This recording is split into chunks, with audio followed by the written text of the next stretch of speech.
But I mean, again, he doesn't know who Gabriel is, right? Because he didn't come from an Abrahamic faith.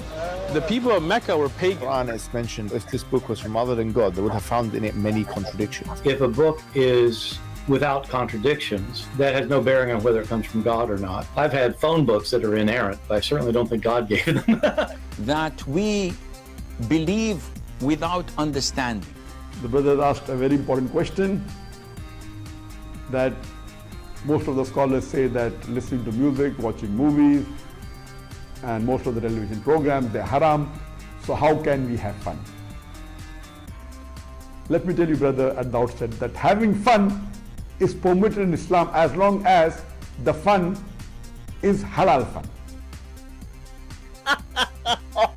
That the standard narrative has holes in it. The Prophet tells us because Satan or the devil sleeps over our nostrils. Those who oversleep and not pray Fajr on time, Satan urinates in their ears. I really do think Jesus was crucified and that he really was dead and buried. He thought that he was a son of God in the sense that he was specially chosen by God. I think Jesus really did think he was going to be the Messiah, the future king of Israel. I mean, that is, after all, why they crucified him.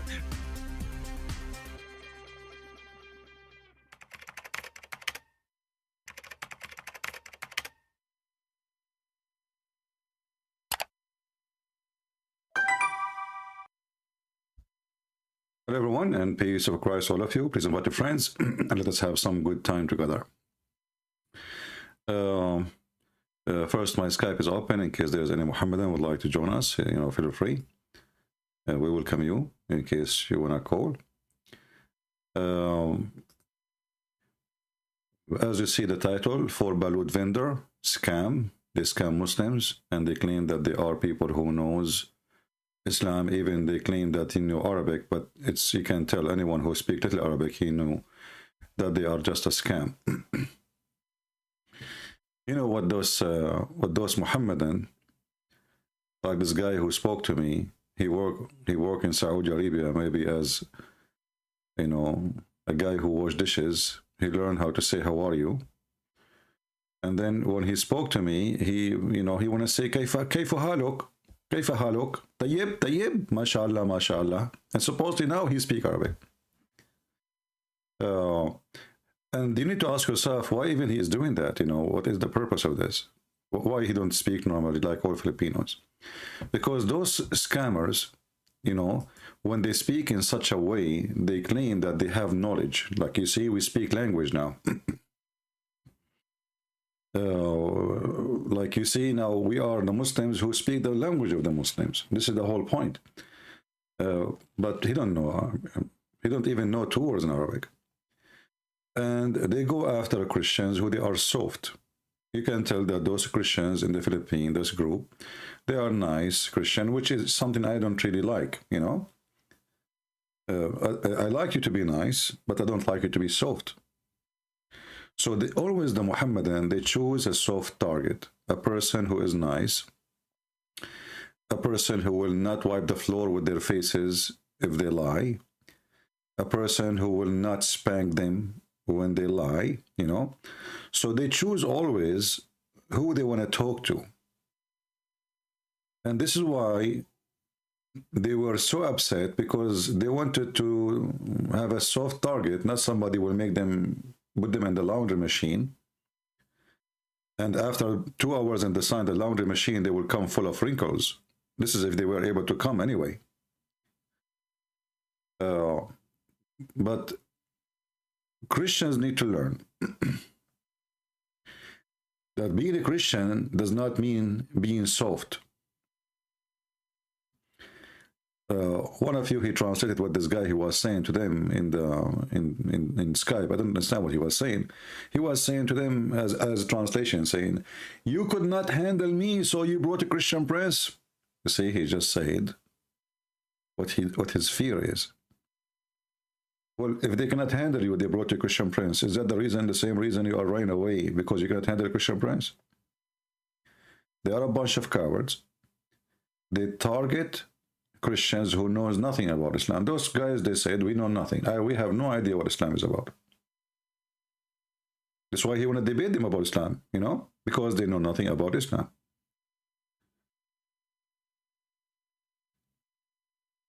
the major number of Christians, they have no idea what Islam is about. It doesn't matter really how much we teach and what we do. Still, they have no idea. And the reason for that in our churches, sadly, the priest, you know, the priest, our priest, they are just doing business. They go, you know, they do rituals, and they get paid for the ritual they do. There's no teaching, there's no real education. And then the Christian kid, he grew in this church, he learned nothing really. I mean, he learned how to say Our Father art of heaven, or they taught him how to say the rosary, but he don't know how to answer questions because he never been asked questions.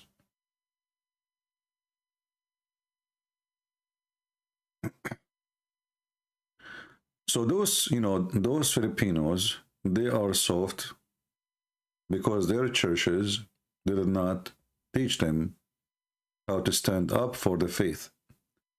They taught them how to do rituals, but no education, zero education. In the other hand, the Muslims, they are people who really do train their kids since an early age, since they are 5 years old, to attack the Christians and the Jews. So you have a person who grew up, he is maybe 30 years old now, but he knows nothing about Islam. And you have a kid who in his 5th grade, he been taught how to attack Christianity.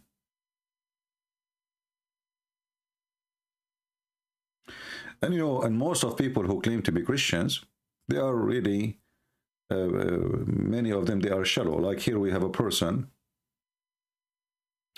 he sent me a message in Skype. He is saying to me, I am from Sierra Leone, and Jesus covered his head. So, look how silly and stupid this conversation. This is the tradition. This is the Jewish tradition. So, what does that mean? So this is your education about Jesus. Now he covered his head. So what if he don't cover his head? Jesus is not Jesus no more.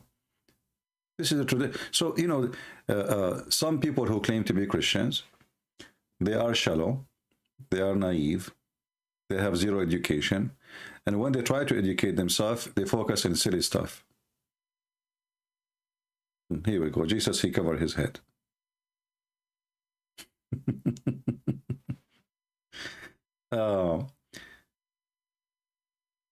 Sometimes you ask yourself, what is the size of the brain of some people? How small it is, how big it is.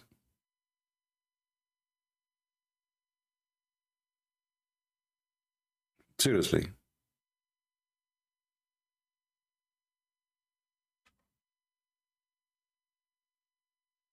Muhammad, he used to use 3 rocks to clean his ass.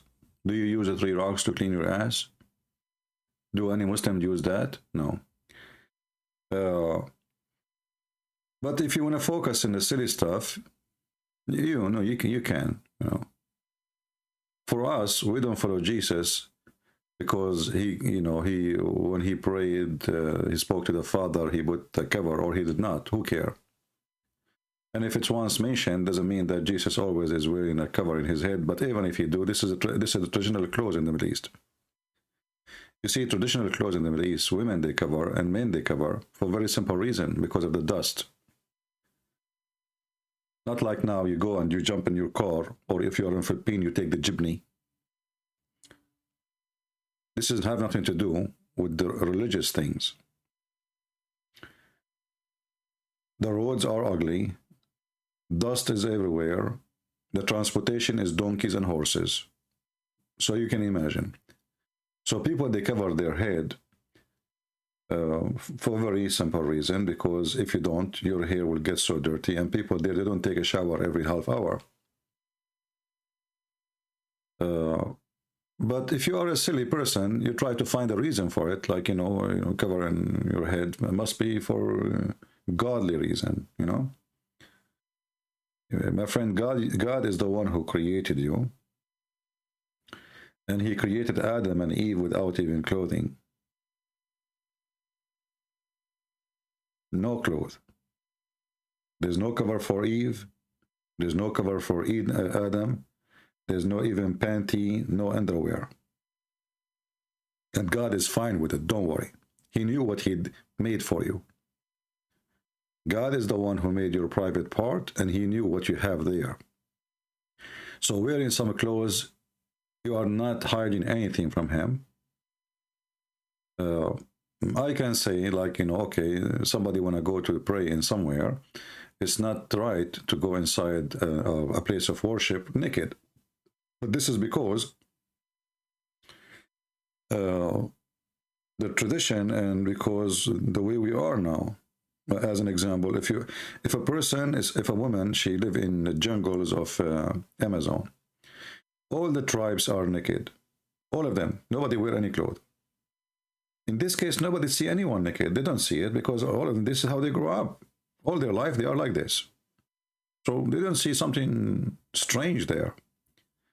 But when everybody is wearing clothes and then somebody come wearing something not what they wear, so nakedness will be, can be seen as a huge, as an example in Saudi Arabia, not long time ago. If a woman, she show her foot, it's a kind of a nakedness. Why? Because everybody wearing long dress and she's not allowed to show. Women, they have to wear gloves, even their fingers is nakedness. Today, that nakedness is gone. Saudi women, they are wearing bikini. They are fashion, you know, girls. Even they go to, you know, I saw in the news about some Saudi, they are being very, very, I mean, breaking all the traditions of anything in Saudi Arabia, posting pictures of them, they are naked, etc. When you are silly, silly things will come from your mouth. When you are wise, wise things will come from your mouth. And that's why Jesus said, it is not what go inside your mouth make you dirty, it what come from your mouth. Silly people, they focus in clothing or what goes inside your mouth. But in the same time, they are the most filthy people ever. The most hypocrite. And I can give you an example. As an example, let us say there is a woman, she is a hooker. She is a professionally, she do it for a living. A woman, she is a hooker, and a woman, she is practicing Islamic marriage. As an example, zawaj a friend. Zawaj a friend. Okay, what is zawaj a friend? You marry a person, he is a friend, and you have sex with benefit. That's all. They call it zawaj, so the police will not arrest them in Islamic countries. If they got them, you know, if they get them having sex together, they will say, oh, you know what, we are married. Zawaj, friend. What does that mean exactly?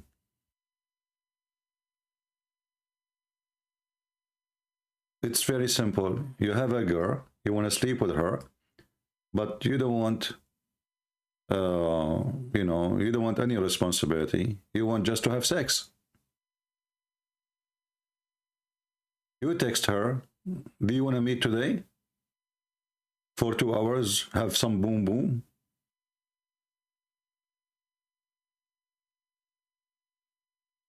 You do boom boom. She go home, you go home.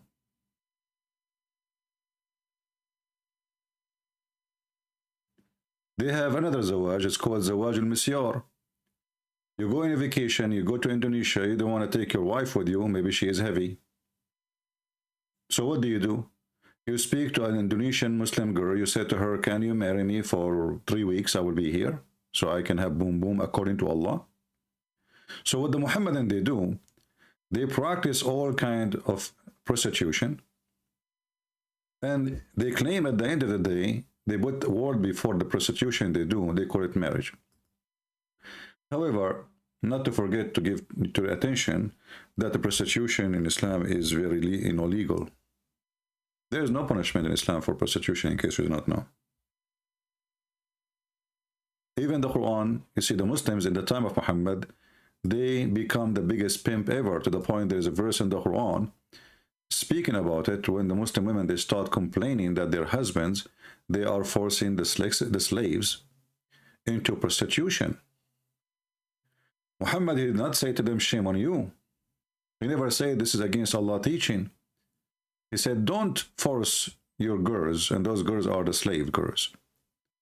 Don't force your girls into prostitution, you know, to make money. If they decided to not to do so, so if they agree, it's okay. And if you force them, Allah is all merciful. Do you see it? This is the Quran. This is the Quran.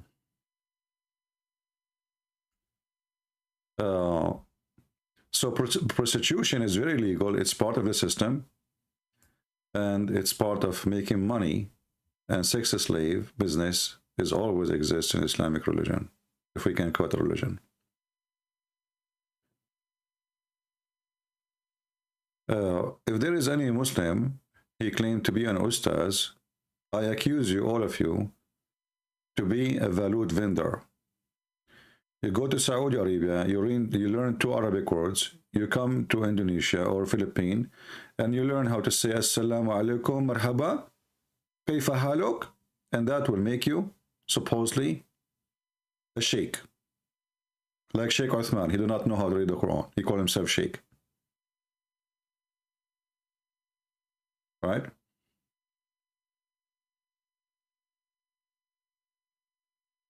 You don't mispresent us. Sabata, who? Aren't you the one who told me just two days ago that you are a Hindu? What happened to you?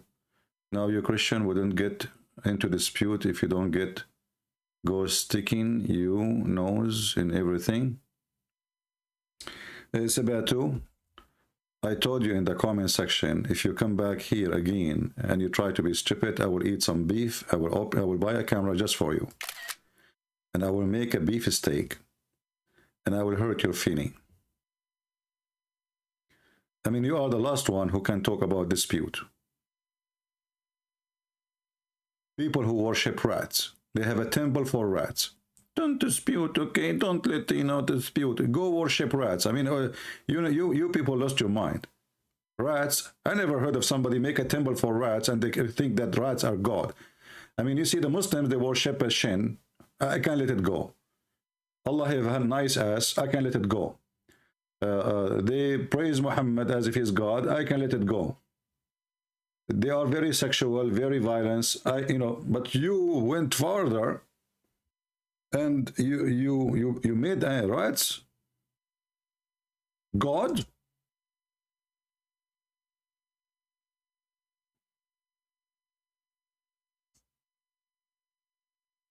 I mean, how rats became gods? What happened? You have a temple even for dog. Temple for rat. And then you say you stick your nose in we stick our nose wherever we want, and what you can do about it? You want to say, you will call your rat God and he will come after me?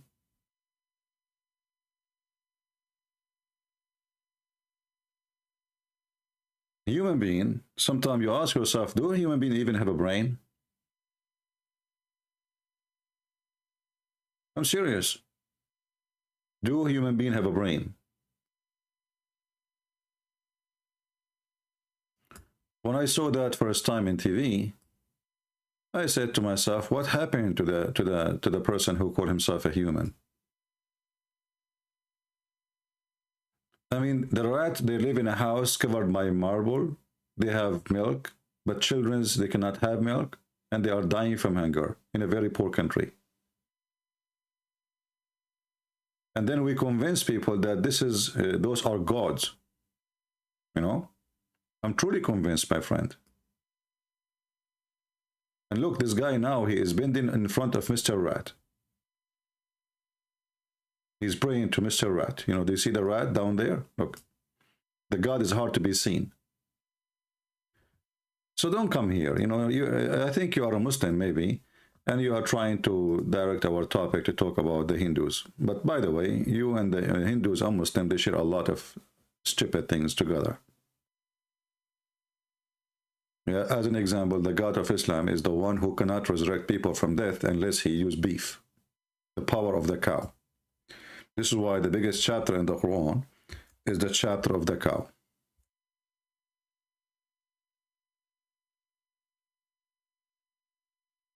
Right?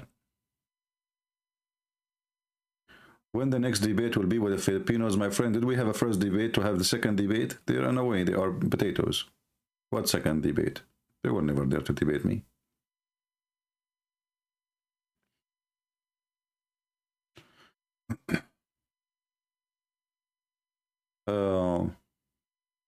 Yeah, so, you know, I like to see the Christian is strong. If a Muslim, he shout at you, he try to intimidate you. This is the whole point. Islam is a religion based on intimidation. If they could not intimidate you by the sword, will we intimidate you by shouting? So the first thing you need to know, that you are a nice Christian, that's wonderful. But don't allow them to intimidate you. Put them in their place immediately.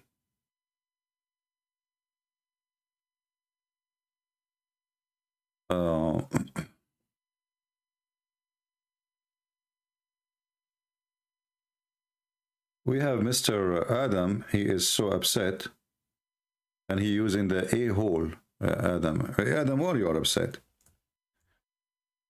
Adam, you see, I'm a person. I promise always Muslim, whatever they say to me, I use it against Islam, and you are no exception. So look what Mr. Adam, he said to us. And now Adam, he will be sorry for that. He said, CP a-hole will twist everything to entertain his deluded guys. Okay, let me do some twist for you. I challenge you, Adam, to say I'm lying, that your prophet said that Shaitan, he take hair from your anus when you pray, and he don't stop until he see you fart, and he hear it, and he smell it. So, in other way, your prophet is saying that Adam, Mr. Adam, his a-hole is under the threat and under the attack of Satan. And here we notice that Satan don't attack the ears of the Muslims. He don't attack their brain, because they don't have, you know, Adam, obviously, he don't have a brain. So Satan, he cannot attack his brain because it's missing. So what we do? We attack his a-hole. Adam, do you accept my challenge, my friend, to show you the hadith and you read it to everybody? And you tell me how to explain it. Are you there?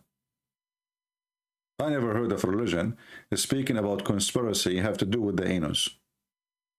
Even your anus is under threat. There's conspiracy. Here we go. He just said again, don't talk a crap. Let us talk about a crap then. Is it true that your prophet, when he pee or poo-poo, the earth open her mouth and swallow his crap and his poo-poo? Adam, I told you, anything you say to me, I will bring you a story, will make you look like a dummy. Is it true what you Muslim you say, that when your prophet, he sat down to do poo-poo, and when the poo-poo coming down to the ground, before it touched the ground, the earth opened her mouth and she ate the poo-poo of Allah? Yes or no, Adam?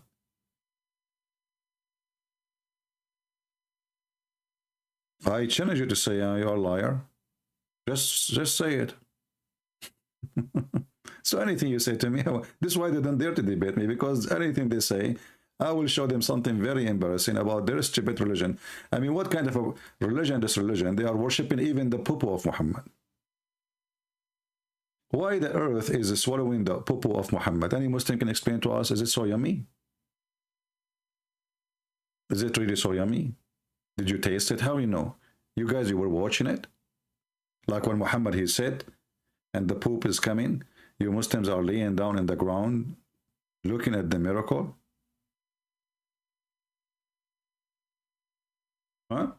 Why you don't call me Adam? What do you think? Actually, even when Muhammad, he received the first, he received the Quran, the Al-Fatiha, not the first chapter, Al-Fatiha, which is the first chapter today in the Quran today. He received the Quran when he was doing poo-poo. Can you believe it? Each time Muhammad he go out to do poo-poo,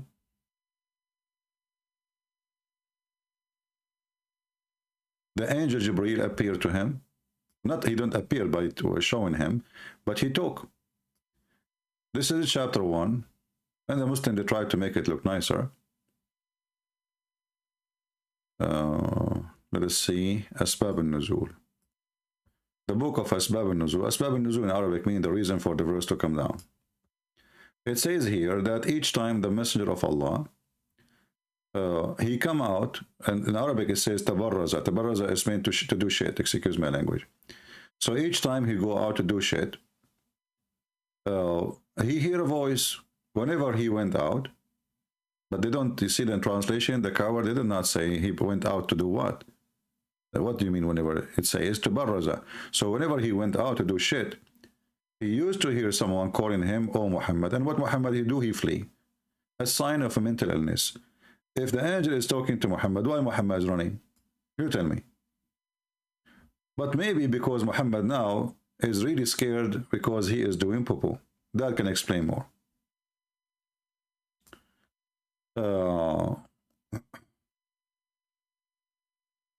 Somebody saying about the poo-poo.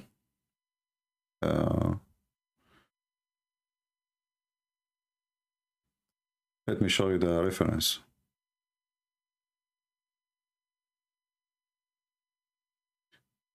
Yeah, the poo-poo, you know, the poo-poo of the Prophet disappear immediately. This is just an example of many books. The book of Imta'ul Isma' to the Al-Maqarizi, volume number 5, page number 302. And I will translate to you. I will use Google translation. It says, يا عائشة أما علمت أن الله أمر الأرض أن تبتلع ما خرج من الأنبياء? Oh Aisha, don't you know that whatever come from the prophets, that Allah he ordered the earth to swallow it? And then here it says, from Sa'ad and Aisha, she said, oh Rasulullah, you are going to do shit, but we don't see any of your shit. Al-adha here means shit. Muhammad he said, oh Aisha, don't you know that the earth swallow what come out from the prophets, so you cannot see anything of it? And then she continued here saying, Aisha, that إذا دخل الغائط دخلت في إثره. So when he go inside, you know, to do poo-poo, I go after him and I don't see anything, and I smell only very nice smell. Let us translate, you know, the page. And, you know, this is Google translation, and this is a Muslim website. So the Muhammadan, they cannot say, oh, he's making things up, you see. Here it says Shia library, by the way, but this does not mean that the book is a Shia book. This is Shia library. Have all Islamic books, Sunni, Shia, whatever. So enjoying listening. The name of the book, Enjoying Listening. Okay? By the Imam al-Maqarizi. Volume number 5, page number 302. And you will see the rest here about how Muhammad, when he entered the toilet, you know, when she come after him, nothing, she say nothing. She so asking, translation is not coming very good. So like, when I come after you, after you come out from the toilet, after doing poo-poo, I don't see anything there. So the Prophet, he says, don't you know that the Allah, he ordered the earth to swallow what come out of the prophets? And then here again, they are repeating the same thing about Muhammad. They are asking, how come Aisha, she is saying, how come when you do shit, we cannot find your shit? And actually, she said in the end here, that when I go after him, I don't find his shit, yet I can smell a perfume. Well, for sure, the anus of a Prophet Muhammad is very, very holy, you know, and that can be explained because it's a special anus. you know. So the guy, he don't do shit like us. His shit is like, you know, the earth, he swallow it, because the earth is, you know, I mean, there is, imagine you are on the earth and the prophet himself now dumping his dump. I mean, the earth cannot wait for that, you know. This is your books. Are we making things up? We are showing the reference. We are showing, you know, let me pause the link actually. I will shorten the link in a second, and I will post it for you. You can use Google translation from your side, and you can save it to your reference. This is why those Mohammedan don't dare to debate me, because whatever they say, they are going to be, you know, people will laugh at them. Anything you say to me.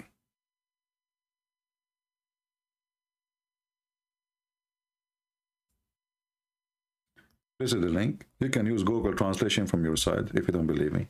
And this is a very Islamic website. And again, the books there doesn't mean that they are Shia book. This is Shia library, a huge internet library for Islamic books, for Sunni, Shia, all kind of Islamic sect.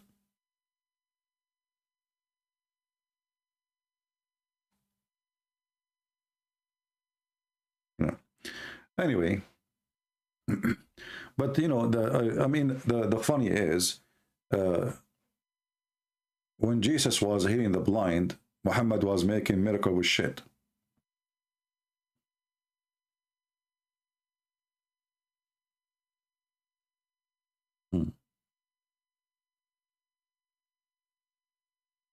This is what they are proud about. The prophet shit. We showed you in the other day the Muslim fighting over the poo-poo of Aisha. Not poo-poo of Aisha, sorry. Poo-poo of the camel of Aisha. I wish it was Aisha. Do we have any Muhammadan? He wanna exchange some balut for knowledge? Who is an Ustadz? Who is an Ustadz? He called himself Ustadz. And he wanna share with us some balut.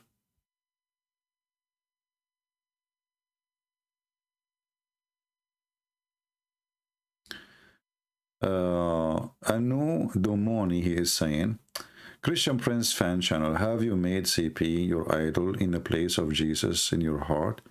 Do you love Muslims? Who are you? Who are deceived? CP is just a man doing what he believes God called him to. So, Mr. Anu, as long you know that Jesus is doing what CP doing what Jesus or God called him to do, why you are saying the Christian they make me idol? Are you stupid? Are you stupid? Why do you see people here bowing down, worshiping me? Are you certified idiot? I mean, where those people come from? I want to know where those people coming from. Do you know, made the CP an idol? Don't come here, you know. Next time, come with your parents, idiot. Why do you see people bowing down, calling me God? Do you see I'm posting a picture of me, I have wings?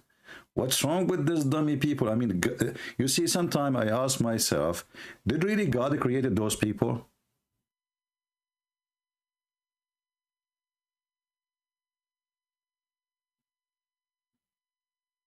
Sometimes they sound like they are counterfeit of a human being. Christian Prince fan. Did you make Christian Prince an idol for you? You forget what Jesus did to you? All what we do here is to prove that Jesus is God, and that dummy you. And they are the same too. So they are coming here for knowledge. What does have to do with making me idol? Don't get married, okay?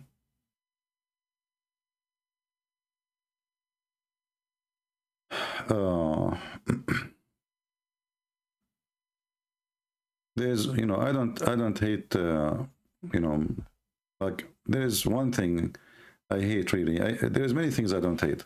I mean, I don't mind even if I go and like I go hunting, I go in the mud, in the dirt, you sleep in the floor. All those things, I don't have a phobia from dirt and germs and bacteria. But I have kind of phobia from stupidity. I hate it. It hurt.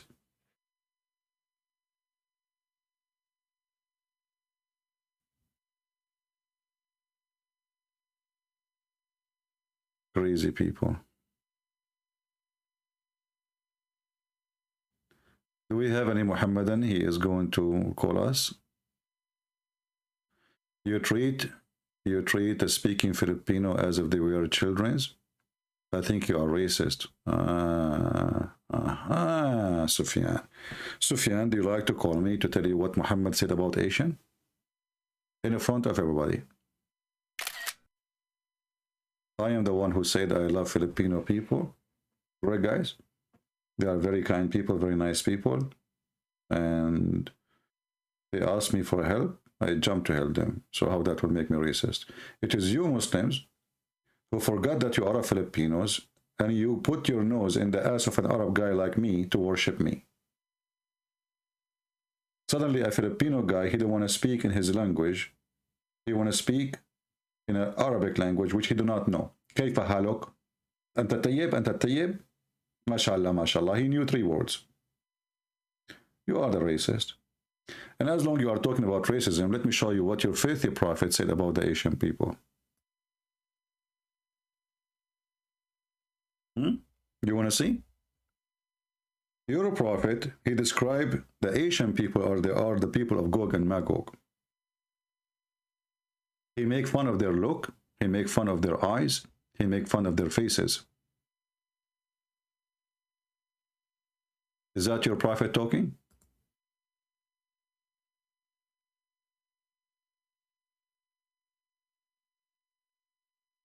Is it true what your prophet said that Asian people, they have hammered faces?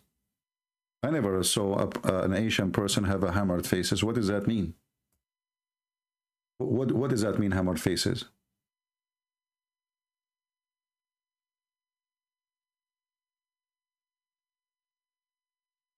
Hammered shield their faces. How is that? And why he is saying that they are the evil one and they are the people of Gog and Magog?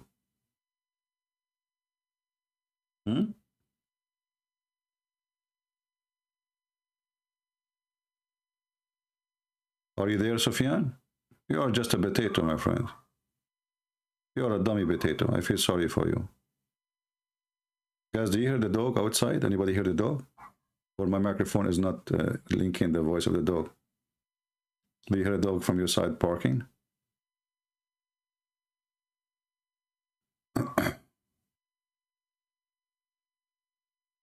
Because I think he has something to say.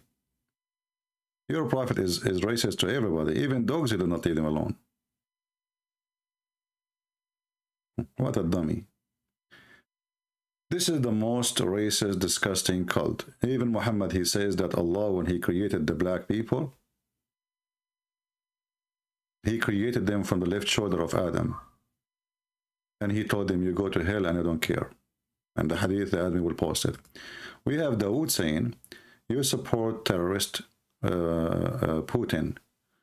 First, my friend, the one who supports terrorist Putin, if he's a terrorist, is you Muslims. Let me show you. What the name of this coward son of Mut'a, the president of Chechnya, who is the puppy of Putin? What's his name?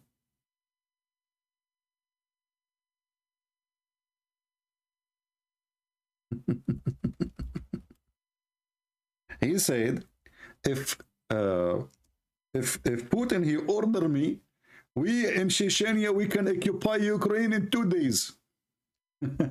Son of Mut'a. He is proud to be the puppy of the Russian. This is what you do. The same as your Erdogan, the son of Mut'a Erdogan. All of you are the same. I mean, what kind of a person? This guy, the Russian, they occupy his country.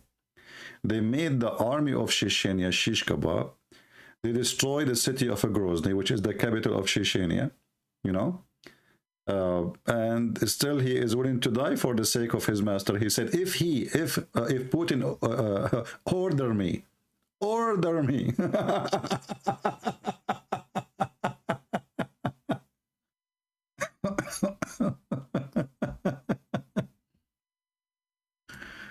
Who is the one who supports you? A bunch of coward dummy.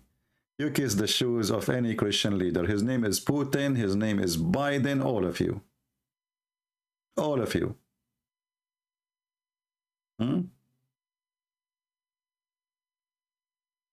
Potatoes. You know, send your army to Ukraine. They will eat you alive, Mr. Chechenian boy.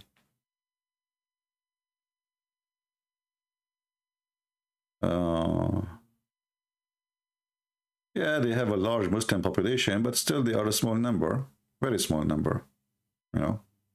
In that area, they have a small population. But what the point of the population? Most of them, they are lady boys. Go to any place in the Philippines where they sell, let us say, you want to fix your watch, you want to fix your phone. In the same place, you'll find all of them, they are Muslims who sell illegal stuff, including softwares. More than 80% of those who work in the stores, they are Muslims who they are lady boys.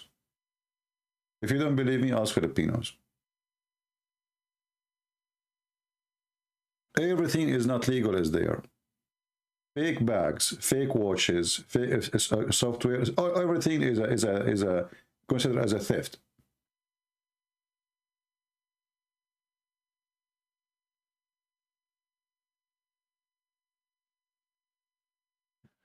A Christian nation invading other nation, claiming prophet. Dawood, you know. First of all, we aren't blaming your prophet for that. Your prophet already is dead. And we made him shish kebab a long time ago. So we cannot blame a dead man. It's you Muslims who do that. You blame anything to happen to you. If Dawood now he go home and his wife, she told him that she have a baby, and then he go to the doctor and he found that he cannot make babies, he will blame the Jews. And let me show you. This is your stupid prophet saying, your prophet is the one who blamed the dead. Domination, like your prophet. Your funny, silly, stupid prophet, he says, if not Eve, no women betray her husband, but Eve is dead long time ago. And based on this, your prophet, he is saying that Adam, he was married to a whore. She was a whore because she betrayed her husband, according to your prophet.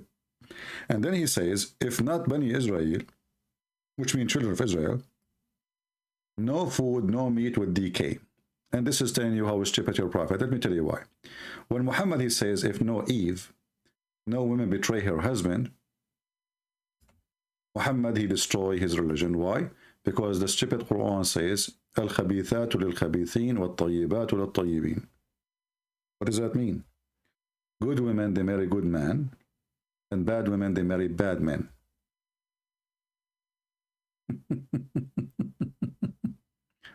Chapter 24, verse number 26, which means you Muslims, you are a bunch of liars when you say that the prophet of Allah, they marry good women. Because if Adam was a prophet in Islam, and the Quran says Allah, he make it a destiny that bad women, they marry bad men, and good women, they marry good men. Destiny, it's a destiny. There's no question. And now we have a prophet of God, and not only that, later we found that Aisha, she was betraying the prophet, and even the Quran says وَقَدْ صَغَتْ أَيْمَانُهُمَا, which means they became kuffar. And Allah, he threatened them to be divorced if they don't repent. Chapter 66, verse number 4. Do you see it? This is the wife of Muhammad. She is acting as a whore according to the Quran. And here you see how stupid the verse is. If Muhammad, he have a problem with his wife or his wives, then the help is coming from Allah. You see that today the Muslim, they complain that those Catholic brothers from the Philippines, they says, is a Christian prince is a Catholic? No, I don't, I'm not a Catholic. But who cares? I'm a Christian like them, you know. Why you bring him? Why you bring him? Okay, why you bring him? Okay. Look what happened to Muhammad. Muhammad is having a fight with the woman. She is 5 foot tall. Muhammad, he cannot face his wife. So what he did? He said to her, if you go against me, guess who is supporting me? Guess who? What? Who? Surely Allah is his protector. Okay. From who? From Aisha. Who else? And after that, Jibreel, the army is getting bigger. All of this to fight Aisha, two short women, they are 5 foot. And after that, all the righteous believers, Al-Qaeda, ISIS, Mujahideen, all of them. And all the angels are his support. All of this to fight two women, they are 5 foot tall. I mean, do you see how brave your prophet is? All this army, including Allah, is to fight two women. They are 5 foot tall. Do you see the coward Muhammad? He did not know how to stop them. So he threatened them that Allah is involved. Jibreel is involved. I mean, who's left? Who is left in this galaxy is not there, you know? This is your religion is based on Allah, the angels, and everybody and every single believer. All of this to fight two women. Any Abdul? A Muhammadan saying, if you are a man, prove you have balls now. Why you don't come to Indonesia? And we see you talk rubbish like this is now doing. Hey, my friend, first of all, I cannot prove to you that right now I have balls because the Prophet of Allah was playing with them. All his life, he dreamed to have balls. He didn't know how they look like. So he asked me a favor. Can I see them? I said, Muhammad, okay, but don't touch them. Are you there too much?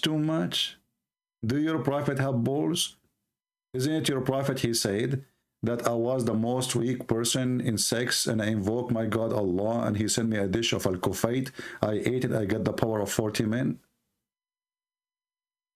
Huh? What happened to the balls of your prophet? He sold them on eBay and now he's complaining? Don't bully me. You know, you are no match. You are no match. All of you, you are a potato.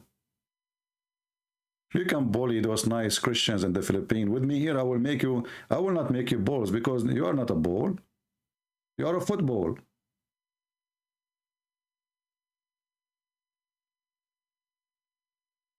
And why I need to go to Indonesia? Do you see how many millions of Indonesians, they watch my videos every day? Go and see in Indonesian channels.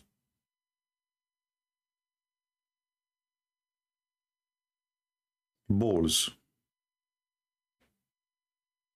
Yeah, we saw your balls. Balut vendor.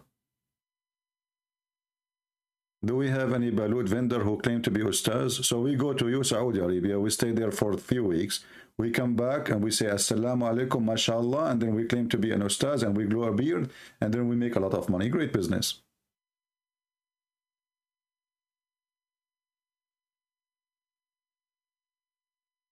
Any Muhammadan?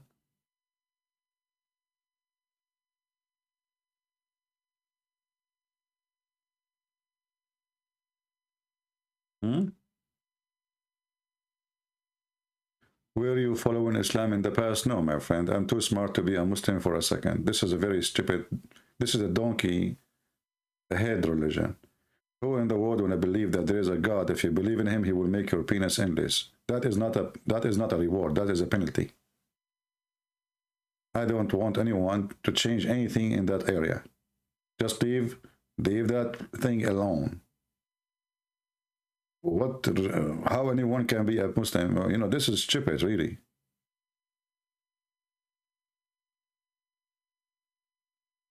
Christian country is feminine country. Yeah, we see who is the feminine. This is why you don't dare to call me, because you are the female. All of you are afraid to lose your virginity if you call me. Otherwise, prove me wrong. Call. Let us see who is the feminine. And as long as you are talking about feminine, is it true that your prophet, he put eyeliner 3 times a day? And he pissed like a woman? And he said, I never receive Qur'an until I wear my wife clothes? Who is the feminine? Do you like to tell me why your prophet is putting makeup? He want to be pretty? And not only that, Muhammad, he used to color his hair red. He want to be blondie. The blondie Muhammad.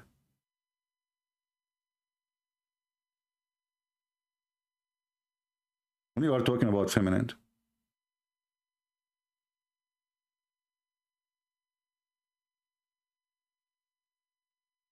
You know, those people, you see, if they saw a person, he is, let us say, you know, not all people are the same.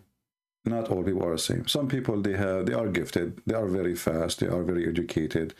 They can really squeeze them and make them shish kebab in a second. And there is a person, he is nice, he don't know much, you know. So this is the target they target. They look always for someone they can do mockery of. If you are a person who they cannot do that to, they will stay in the chat. Look at them. And today we showed you 4 Ustadz. They were harassing those. They call themselves Ustadz, but they are Balut Bender, obviously.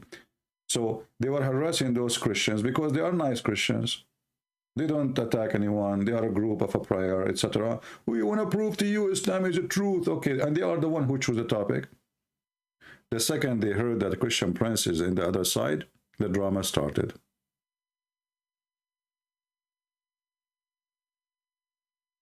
Balut vendor. None of them is an Ustaz.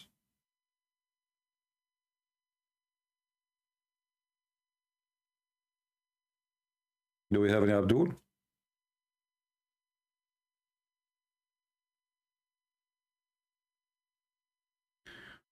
India is boiling under hijab trouble. You see, for me, I don't support this hijab banning, you know, and I will explain to you why. If you want to support it, then you have to support banning all religious symbolic. So then, not only the Muslims. If you do that, then you are fair. So if you forbid the Christians from taking a cross in their chest, showing it appearing in the school, and you forbid a Hindu from putting those signs in their head, you know, which is a religious symbolic, and you forbid the Muslim from wearing hijab, then I say, okay, you've been equal to everybody. But if this is a law only for Muslims, I say this is absolutely very wrong. You know?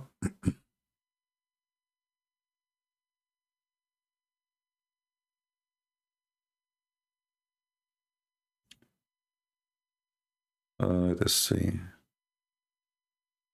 كيف حالك؟ أنت طيب؟ أنت طيب? The guy is speaking to me in Arabic. I could not believe what this guy is saying to me. This Arabic is an Arabic of 2 years old kid. أنت طيب? I was saying like what? Abdul, why you are talking like this? Speak to me in English. أنت طيب؟ ما شاء الله ما شاء الله. Do you speak? أنت طيب? Yeah, طيب mean tasty. Tasty. I don't like you say أنت طيب. Are you tasty?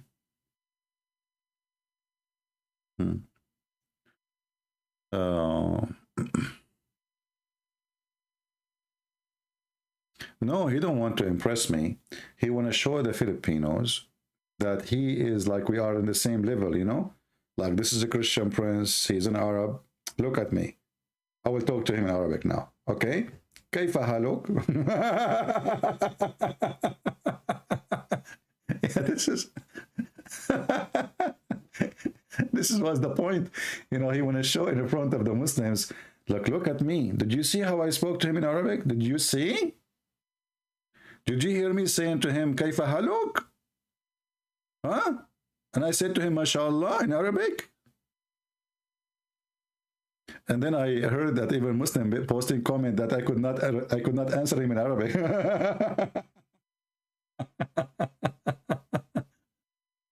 But you know.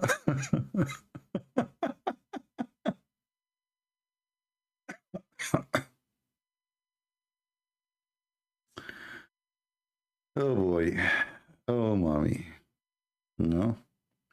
You know, actually, once I was in the Philippines and I was taking the elevator, speaking in the phone. And you know, when you go in the elevator, especially if the elevator is not exposed to outside, you lose signal. So I was, in the elevator speaking in Arabic.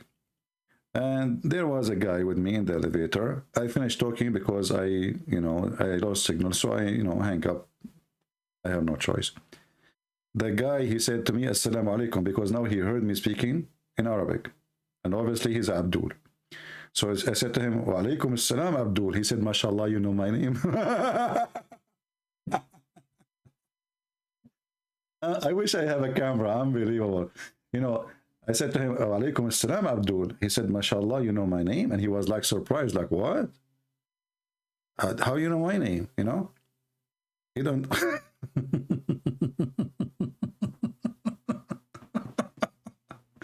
MashaAllah, you know my name. And then we start talking about, so he said to me, I am a Muslim brother like you. I said, I'm not a Muslim, I'm not stupid. So he said he was shocked, you know, how, you know, and it was somehow rude, but, you know, that's why I give it to him. So I said, do you want me to prove it to you that it's stupid to be a Muslim? So I changed my direction. We went down, me and him. We sat like there's a little park. We sat, me and him, and I start showing him verses from the Quran. You know, we opened the phone. He have the Quran with him, actually. He's supposed to be religious. And then he decided, he said to me, okay, I'm going to ask my sheikh. If this is true, I will leave Islam, I promise you. A few days after, I saw him in the mall, and he was walking with the wife, and the wife wearing a burqa, you know, like in Saudi Arabia. He looked at me, and he moved his mouth, like telling me, don't talk to me, you know, I like that. I'm gonna later, you know. Abdul.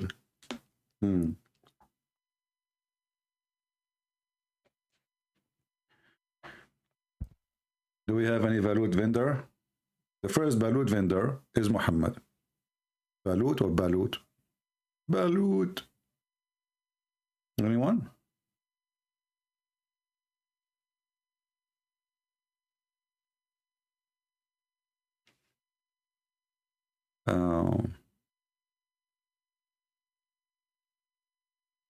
Actually, you know, talking about fear. Once, but this was many years ago. Once, you know, I have some friends. They said to me, "Come on, every day you are live on air teaching about Islam. Come on, take a break." It was a New Year evening. They said, "Come and have a dinner with us." You know, they are married. They have their children. So, and when I was there, they start begging me to go to a Muslim chat room. Just enter, because the rest, they do not know what will happen if I go there. So some of them, they knew very well who I am, and the rest, they don't know. I said, no. I said, please, you know. So anyway, so we went to Paltalk, and we went to a big Islamic chat room. I entered the chat room. The second the Muhammadan, they saw my name, they start cursing. Everybody put his hand up, like, because, you know, like you have to take the microphone, you know, on your turn. We went in the chat room. It was maybe like 7 p.m. and we left the room. My name is there in Paltalk, but I'm not talking. We came back after the middle of the night. Still, they are calling me names, and the room became so big. Christian Prince, you coward, etc. You know, Allah will punish you. And then, okay, next. May Allah curse you and make a train go over you. Next, you know. And so they are lined up just cursing me. We went, we have fun, we ate. I came back. I said, let me log off from, you know, we did not log off. Let us go back and see what happened. We came back. The room became so big. And all of them, they are lined up and they are cursing me. And people, they die laughing. I just entered. I did not say anything. I did not even say anything. I just saw my name, and you see the terror, you know. Shout out me, CP. I'm a big fan. My friend, it's not hot here. I do not need a fan for now. Please. I need a heater. You're welcome, my friend. I do not need fans, my friend. I want people to learn. I want people to be educated. We are not here seeking fan and this thing. We are here trying to share, let's say, a defense system with the Christians who they are sadly unarmed because our churches, they left them alone. Our priests, they are not doing their job. They are just busy doing rituals. They charge you money for even a funeral. What we do here is for free, and it's real, and it can change your life and save your children. So we are not here to collect fans. I don't care for fans. To be honest with you, I wish I will hang up. I will never speak about Islam again. This is a wish I'm dreaming of. And actually, I tried before, you know, but then I find there's nobody can replace what I do. Until that day happened, I will stay. But if I ever see somebody he can do better than me or can do some like me, I will take a, you know, because this is not really fun for me. We are not here to collect fans. See, people, they were saying today, like, happy that you get 80,000. My other account is already long time ago more than 80 in the Arabian Prophet, but I'm not using it. Who care about the 80,000? My other account is bigger, long time ago. You know, this account was smaller. I switch here, so we are not really. I mean, the numbers of subscribers for me mean nothing. The important is how many people learn.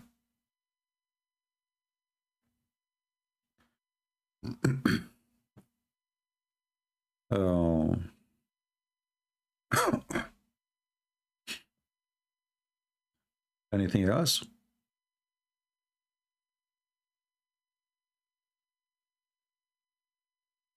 And you know, I'm glad that now we have YouTube, that they have this ability to record whatever we're saying. So if one day I'm not here no more, you never know. I might die tomorrow, I might die today, you never know. So people, they will not be left alone. We left a lot of knowledge behind. We have books, we gave them for free in many languages and more languages to come. And I'm writing more books too, you know. Actually, I want to write, I'm searching now for a monitor. Because, you know, sitting for long in the chair is not fun. Sometimes, like, you want to write, but you want to sit, you want to, like, let us say, rest more, like in the bed. So I will buy a small monitor which I can connect next to my bed and can still write my, you know, work in my books. The women in my country, they walk naked. Okay, are you sure? Too much?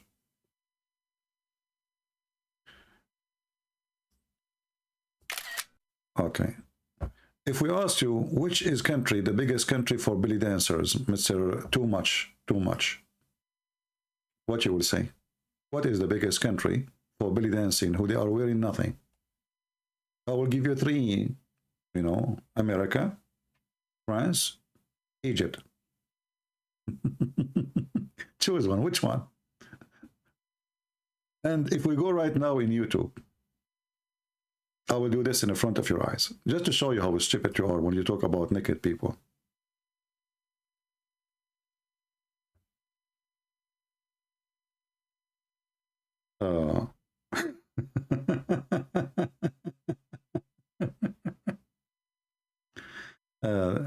I will type one word, which is Ma'laya.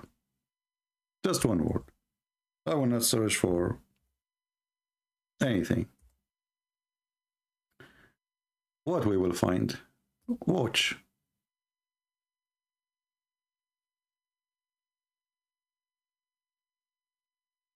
Are you there, brother? Are you there, brother? Are you there, brother? Are you there, brother? Sexual dance. Women sitting in the top of each other.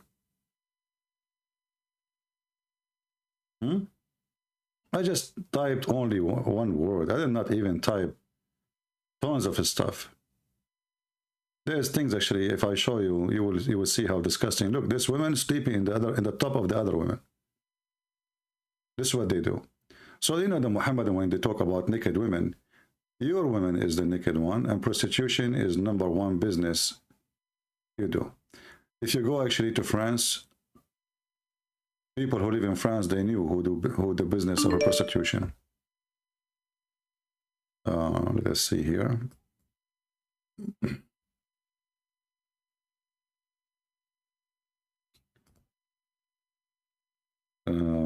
Let us see, this guy maybe is a Muslim.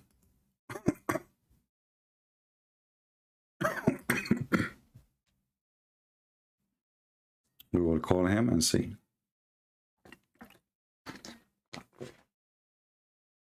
Hello?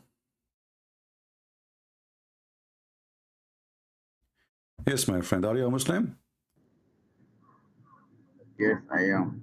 Okay, go ahead. What do you want to say to us? Is that? Huh? What did you say? What? Do you have any topic for discussion today? Your voice is very low, my friend. Can you speak louder? So do you have any topic for discussion today? I have any topic. Well, yeah. Are you a Filipino Muslim? Yes, I Okay, am. that's wonderful. So today, I don't know if you saw, there's four ustaz. They claim to be ustaz or sheikh, and then they run away as soon as they notice it's me who is going to debate with them. Maybe you can do better. I'm not going to ask you about anything. Can you tell me why Islam is from God? Is that why? Yeah. Why is how you know Islam is from the true God? So why? My question to you also is, why do you doubt that? Because everything is wrong in Islam. As an example, your God, he did not know how the baby is created. Your God, he think that the sperm became a dead blood, and then that blood became a baby, which is stupid. Why are you laughing at, So why? are you laughing at Allah? I'm laughing at your ignorance. Okay, prove it. Here we go. I'm going to show you the verse. You want to show you the verses? Okay, All right. Can you see my YouTube in the screen? I cannot. Well, you need to see it so I can show you. You need to look so you can see what I am going to show you in the screen. No, don't turn your camera on. I do not need your camera on. Go to my YouTube page. Go to my YouTube page so you can see the verses. It says here, this is chapter 23, verse number 14. Then we made the sperm. Then we made the sperm into a clot of a congealed blood. Do you know what congealed blood means? Is that which chapter? Chapter 23, verse number 14. Yeah. So Allah, he is saying here, not me, and this is your Muslim translation, which is close to accuracy, not perfect. Then we made the sperm into a clot of a congealed blood. Do you know what congealed blood means? Clot of a congealed blood? It's dead blood. Is that verse what? Huh? What did he say the verse is? What was it say there? It says congealed blood. It's in front of you. Chapter 23, verse 14. And you laugh. Are you laughing now? Okay. Are you still laughing? What kind of God? You do not know how the baby is created. Have you ever heard? You've been in school, right?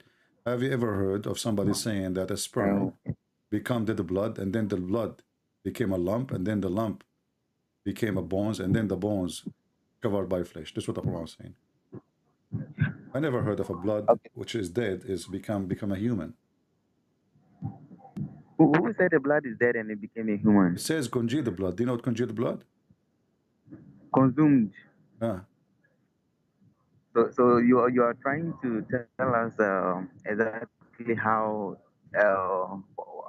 human being is made, right? I'm That not the means one you who's know telling much you in how a the human science. being is made. It's No, Allah. listen. It means listen. It means you know exactly how a human being is made. Like It's not me. you know It's the not me science. who's saying how a human being is made. It's your silly God saying that the dead blood became a human. Listen. Yeah. Have you ever heard? You Have don't you need. ever heard? Have you ever heard of any scientific book speaking about dead become a human? Sperm became blood, which is dead, and then that dead blood became a human.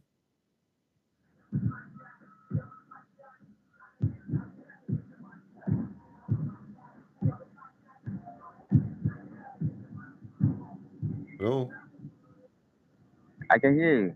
Yeah, I want an answer. How a stupid thing like this happen? This is God saying how he created the baby. Have you ever heard of a God who do not know how the baby is made? Your God, actually here, I think your God, he saw a balut, and he's speaking about baby creation as a balut. He broke an egg. Yeah, this is the balut God, Allah. You know, your God is a balut God, the same as the ustaz you have. Okay. Well, it's in front of you. Go and search in dictionary. Okay. So What congealed blood, the I clot of congealed blood I mean? actually okay. I think this is my first time speaking to you. I actually tried several times to speak to you, and I never thought this like your line is actually going through until today. And right now, as I speak, I'm on a journey.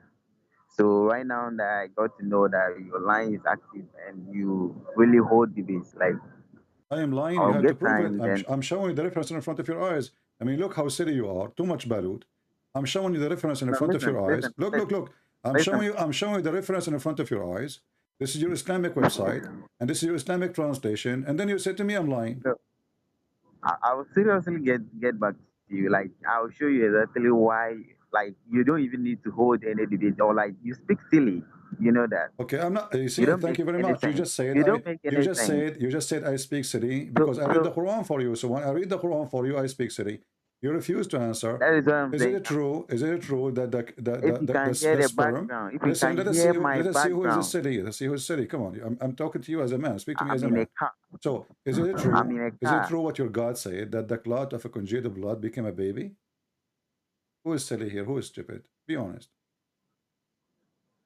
Can you provide me right now any reference saying Ooh. that clot of a congealed blood, dead blood, become a I'll baby? I want to surely see that. listen. I said I'll surely get back to you. Okay, Why you want to I'll get get back to back me to now? you. Now you can search in Right Google now, right I'm in now, a my friend. car. So listen. I really feel. You are a balut vendor like your Ustadz, the same as Allah, the same as the Prophet. Search about the same time you spend to search about balut in the market. Search for the verse and tell me how in the world. Go to Google, search clot of congealed blood. What does that mean? It says dead blood. So how it is dead, and it is a blood, and that was the sperm.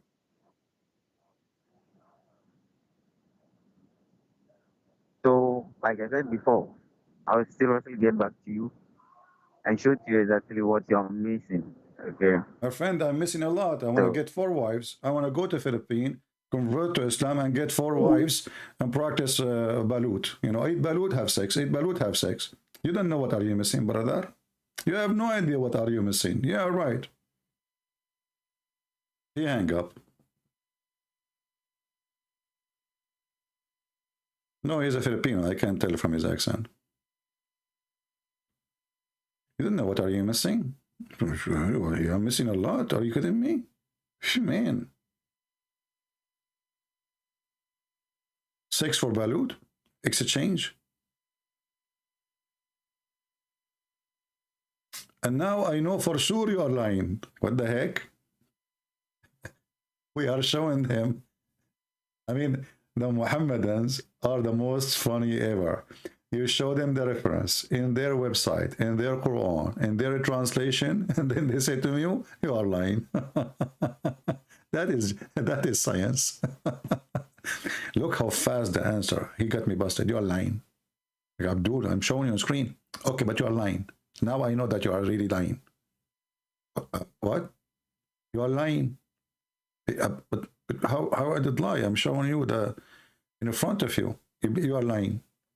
Okay, but shouldn't you prove me to be lying? Yeah, it doesn't matter. You are lying.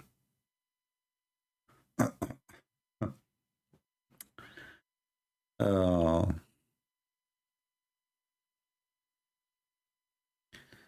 right, my friend. Do we have any other Muslim? He believe in the dead blood become a baby? Now look and think about it. That's mean one day I used to be a sperm and then I became a dead blood. Do you see what dead blood can do to Allah? I'm terrifying Allah inside the balut. Dead blood? Who in the world come with such a science? No, I don't wanna. The kid. He wanna go. He let him go. But you are lying. We prove it. No.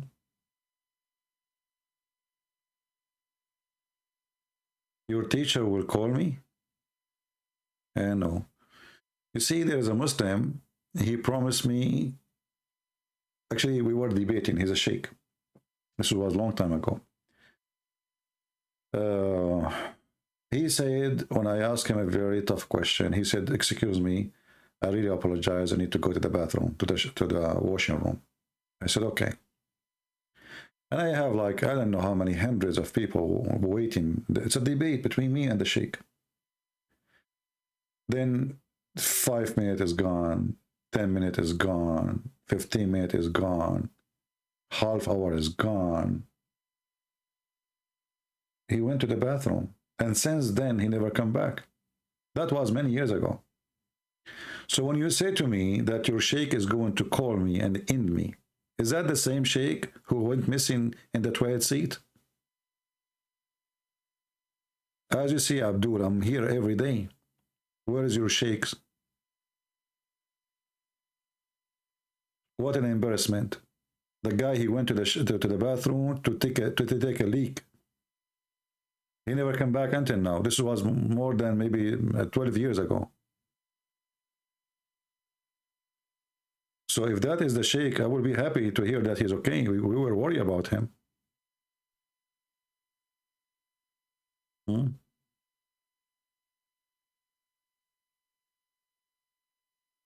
The actual word for balut is badut. I don't know that.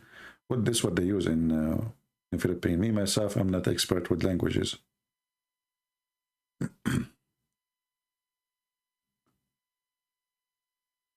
Do we have any Abdul?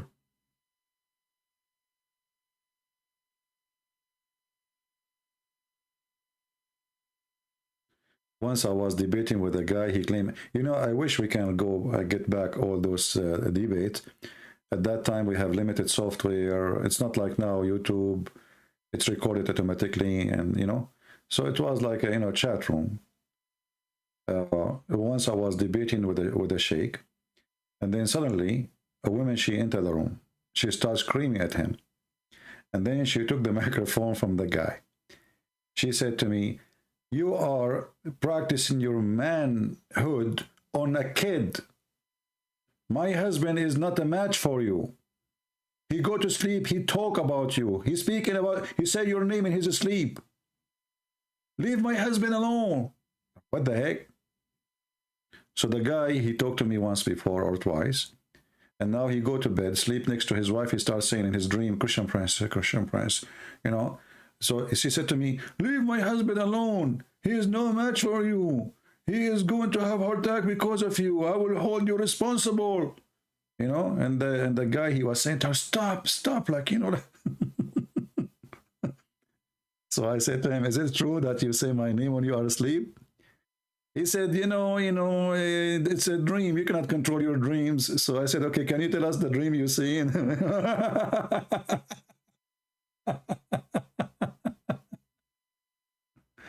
Oh, boy.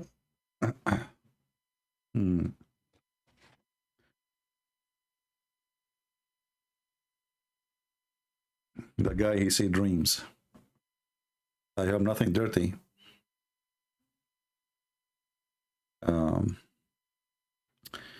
Could you please explain the Hadith Qudsi 20?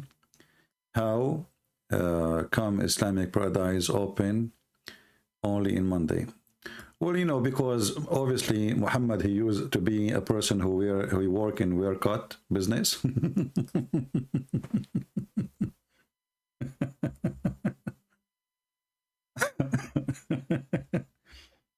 I mean, how in the world I can explain that to you, my friend?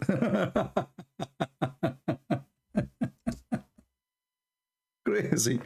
Like, according to Muhammad, the heaven open Monday and Thursday. You know, Monday and Thursday. And then you ask yourself, I mean, why in the world this heaven open in 2 days a week only? What about the rest? What happened? This remind me of Jordan. You know, Jordan, it's a very poor country, and the American just give them $4 billion assistance, army assistance alone, and they are the one, the American and the Israeli is the one who pay for the salary, almost for everyone who live in the country. Those people, because they don't have enough people for the borders, especially a few years ago, they were like almost the country bankrupt. So they open the borders only 1 or 2 days a week, and they have like 1 police or 2 policemen in the whole custom area. So your passport, you know, this is what a friend, he told me, your passport will be taken to like 3-4 hours until it's stamped, because there's only 1 or 2 police. And here we go. This is Muhammad. Obviously, Allah, he have a shortage in the, in the police, in the gate. So he cannot really stamp your passport. And by the way, in case you do not know, a Muslim man, when he want to go to heaven, Allah will give him a passport. And in that passport, it says his privilege, which means it's like a visa, what you can do with this passport. So you have a certain location you can go to. The Muslim heaven have many levels. There's 100 level. So your passport will tell you in which floor you will be. And based on that, based on the passport too, what is your reward? Like, it's going to be written there how many women you will have sex with, how many boys, all the privilege in the passport. Actually, you can hear that when you remember the video. It's called The Description of Paradise, the one we played for you from the Dean show. He will mention that to you. When you go to heaven, there's a passport.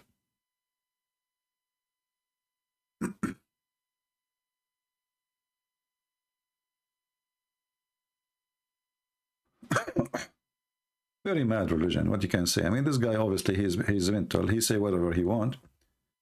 And those Muhammadan, nobody have a brain to ask a question. Why in the world the heaven will open 2 days a week? And why Monday and Thursday? What about Friday? I thought Friday is the special day for Muhammad,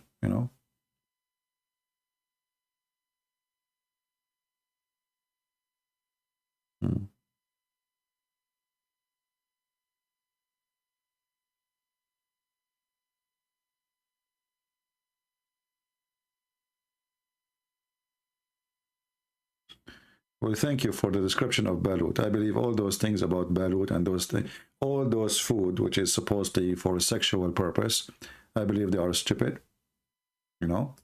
because the egg, if it become a chick or not yet, it's still the same egg. Nothing changed. Nothing changed. So it's stupid to believe in such a belief. But people, they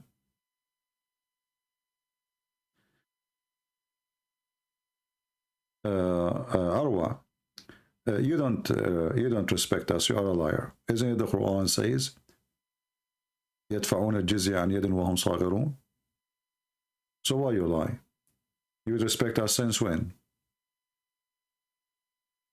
If you respect us truly, go and take all the verses in the Quran, calling us pigs, monkeys, kuffar, najis, worst of the creatures, worst of the animals. And then you come here and you say to me, we respect you. You are a liar. Actually, Islam forbids you from respecting us.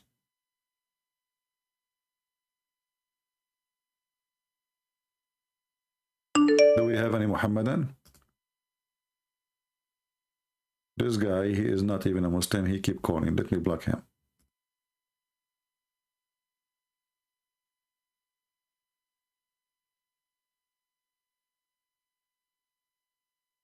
Yeah, they are very respectful people. Like now, because they need Israel, they start kissing the hand of the Jews. Emirat need protection, Saudi Arabia need protection from Iran, etc. Suddenly now they are in love with the Jews and we are family. Suddenly, suddenly. Hypocrites. The most hypocrite religion ever.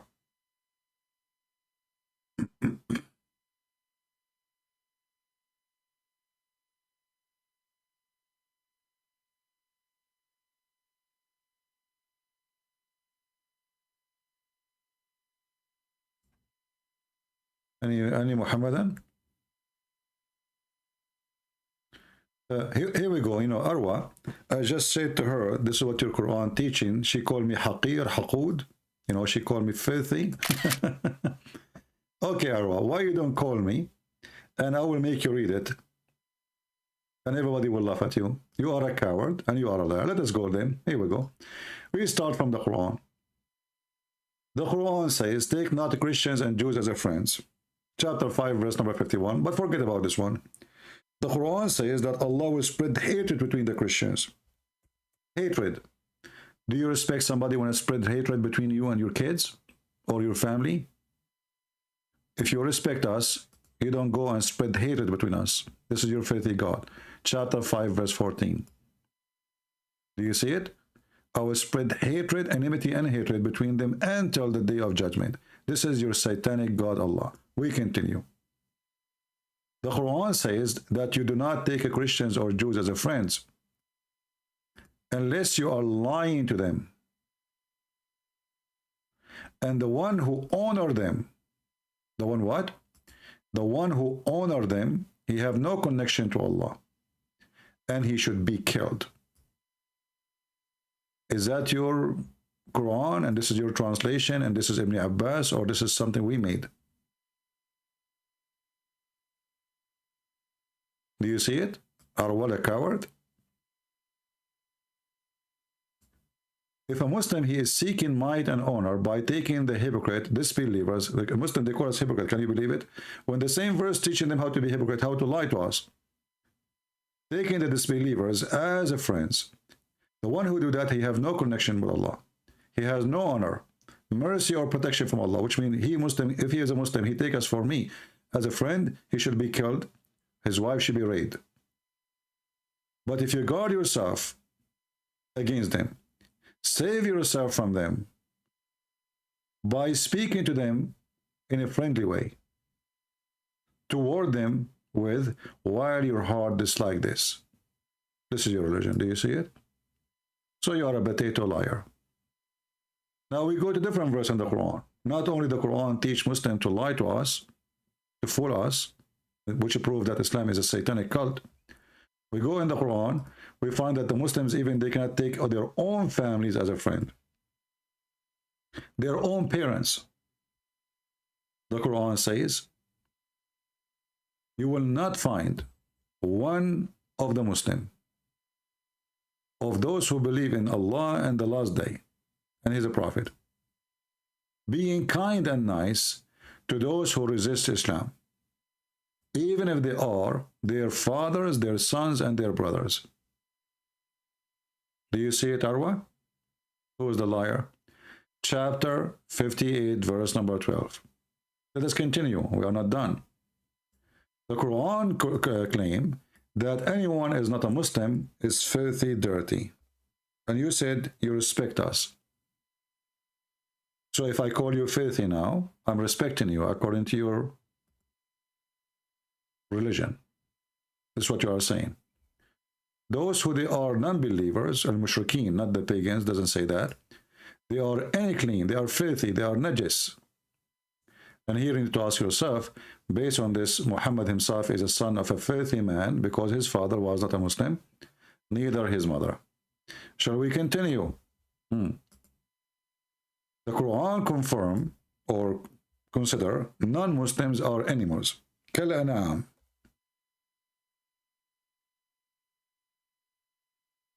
Not only they are the same as the animals, they are even worse.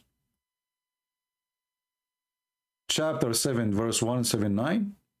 Chapter 25, verse number 44. Are you there, Arwa? You said that you Muslims respect Christians. And you call us animals.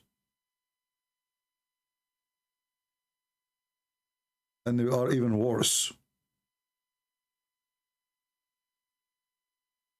Arwa is dead.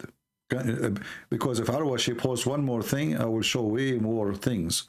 And not to forget racism against black people, racism against non-Arab, all the garbage Muhammad he come with.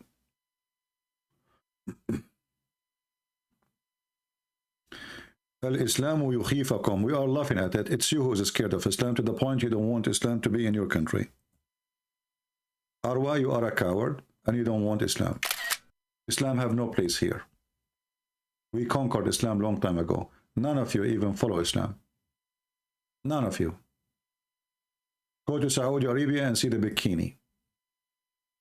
Go to Saudi Arabia and see the music. Entertainment. Isn't it your prophet he forbid the music? Isn't the Quran forbid it? All of you have iPhones, music, belly dancing. Number one, people who search for sex and porn. And then you say to me, Islam is scaring us. We are laughing at Islam. As you see, your prophet was the first hypocrite. It is you who is scared of Islam, because which country is practicing Islam anyway? If you are not scared of Islam yourself, why you don't practice Islam in your country? Where is Islam is a practice now? In Saudi Arabia?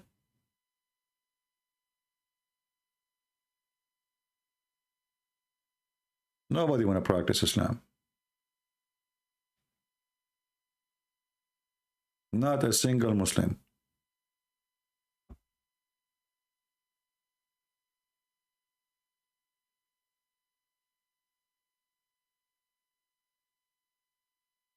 I just saw in the news that as Indonesian Ustadz will give us the link. Maybe we can make a topic about it, because they are following the steps of their prophet.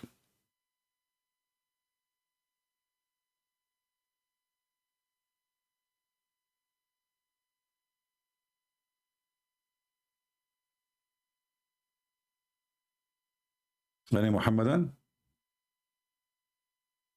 The truth is, Islam fear Christians and fear Christianity. This is why you are terrified to let us even preach the gospel in your country. This is who have fear, not us. Here you come, a Muslim, he go on the street, he speak about religion, we don't kill him. Nobody will hurt him, because we don't fear Islam, but you are the one who fear us. You are terrified. If somebody leaves Islam, you torture him, you torture his family, you do everything to stop it, because you are living in fear. And don't worry, Islam is dead already, and your prophet, he prophesied. If he is a prophet to you, you should listen. He said Islam will go back the same as a snake going into its hole. Arwa, maybe she is not a female, she is a she-male. That's why she don't dare to call me. Muhammad, he said Islam start as a small and will end as a small. And now we see the Muslims, they are screaming all over the place. Researchers show that, crying that Muslims are leaving Islam by millions. Don't you know the news? Who is as afraid? Terrified. Researchers show that over 100,000 Muslims leave Islam every single year. Our youth are full of doubts. And that is Muslim youth leaving Islam.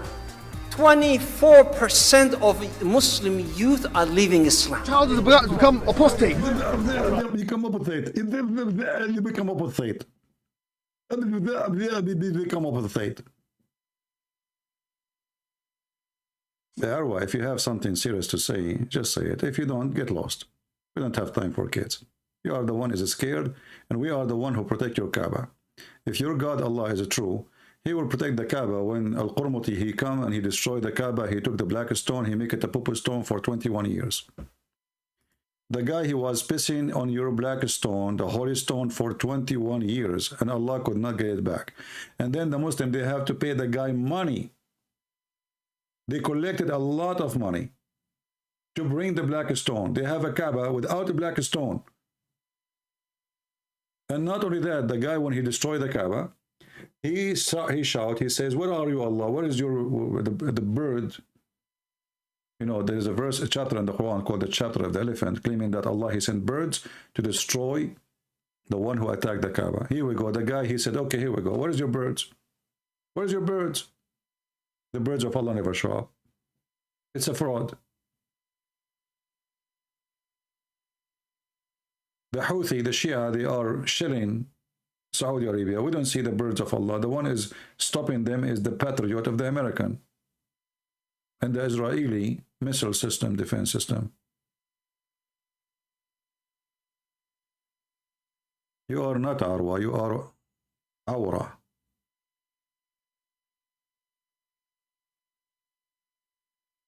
Do we have any brave Muslim? You know, you do not know what to say to those Muslims. If you say anything, they get insulted. If you say brave Muslim, they say he's insulting us. If you say coward Muslim, he will say you're insulting us. If I say decent Muslim, they will say you're insulting us. If I say a liar, they will say you're... It doesn't matter what you say, just to avoid speaking to debating me. And in the best scenario, to get out of all of this, like they are out of option, they say, show us your face. You will become apostate.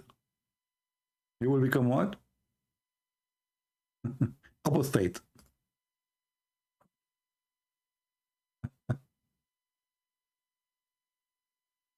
Do we have any Muhammadan? He can help us about apostate. What is that here now? Customize YouTube. What? Hold on. No, we don't want to customize YouTube.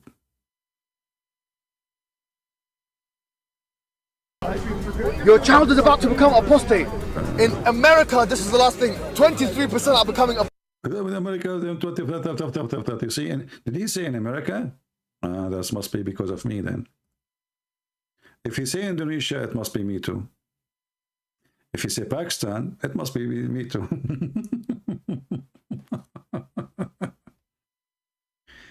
Aurora, I warn you many times, if you want to come here, you want to speak like a lady, you are welcome. You want to act like a kid, teenage, I will block you. Here we go, I just blocked you. Are you happy?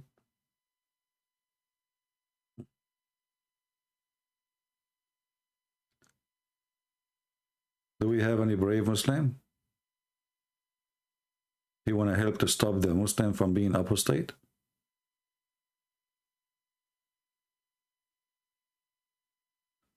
My volume is low. Is that correct, guys?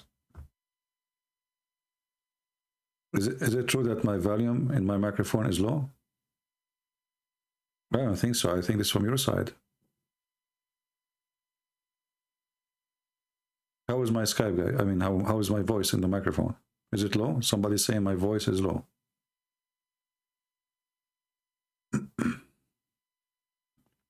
Yeah, I think from your side. No, actually, this microphone, I can tell it's very good. You know, I mean, it's expensive, but I think it's worth it. It doesn't collect any noise, anything. Forget about this, Eliza, please. You know, there's no need to speak about her in a personal matter. Attack the idea, not the person. If I see that she is going out of line, I will block her. Don't worry.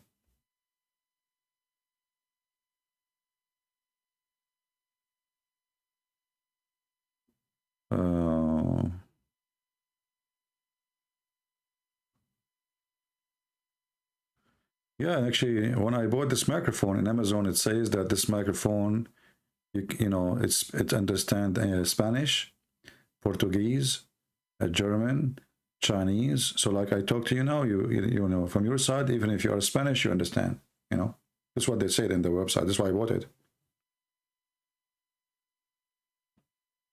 Like now, I do not know Arabic, and this is why I bought it. You know, so I speak in English. Muslim, they hear me Arabic and they think I know Arabic. Alhamdulillah. You know? Like here in front of me, I have options. You choose which language, you know? You say Arabic, like I speak gibberish, you hear Arabic. You remember the Muslim guy who said to him about the ant she is talking, he said Allah was translating what the ant she said.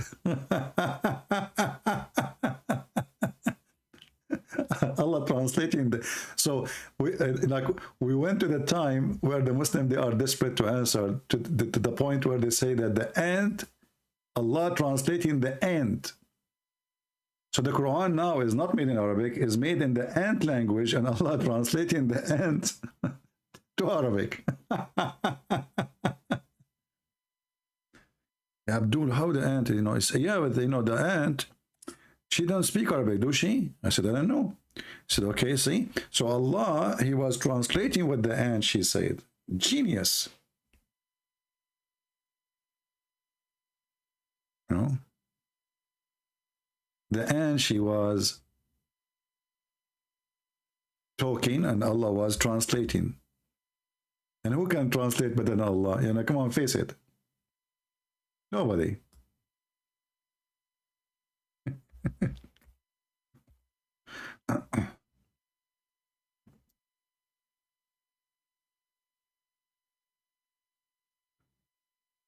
The ant, she was saying, I never heard of such a stupid thing. But you know, if you have, there's a book. It's called The Legend of the Jews. It's made in the 1900s. It's a very old book, more than 100-year old. That's why it's for free legally, I think. You can download it from the internet. You can search it. You will find there's tons of stories, which is in the Quran today. It's coming from what is called the legends of the Jews. Those are stories the Jews, they tell their kids before they sleep. About Suleiman, have a flying horse. He have a flying carpet. He controlled the kingdom by a ring. He controlled creatures like the genie. You know, Suleiman, once he lost his ring, and then he found it inside a fish.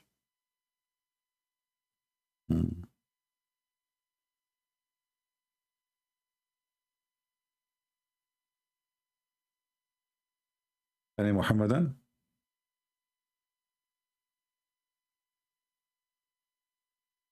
Don't worry, if you are a Muhammadan, you speak the language of the ants, Allah will translate. Anyone?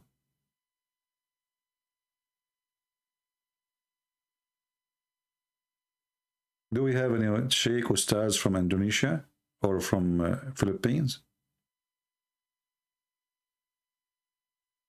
Yeah, all those stories like Suleiman, he died and he was dead for a year, you know.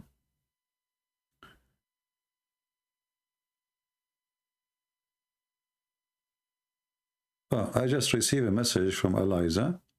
She is saying, I think I will leave Islam, try to find Jesus. Okay, bye. Well, we are happy for you. This is what Eliza, she just said to me.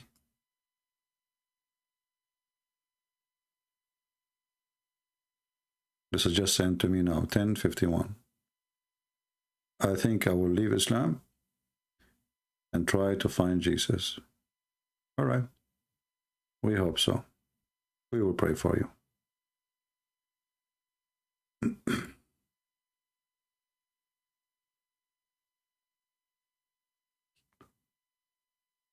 Any Muhammadan?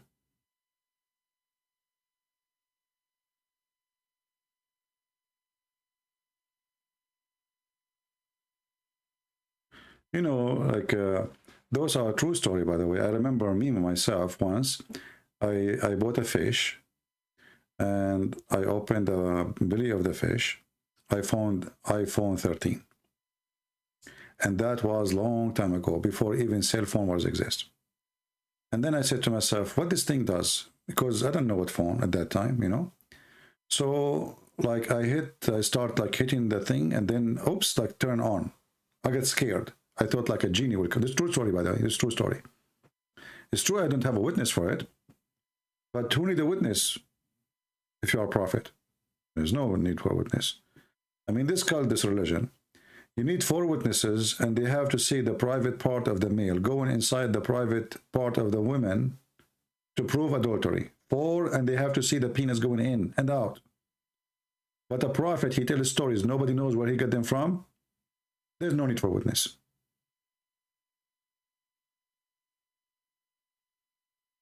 You find money sometime inside the fish? Yeah. Well, I don't know. I have a friend.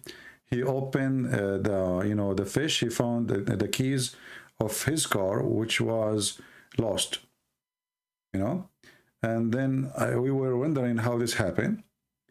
It happened. This is a true story, by the way. I swear by Allah.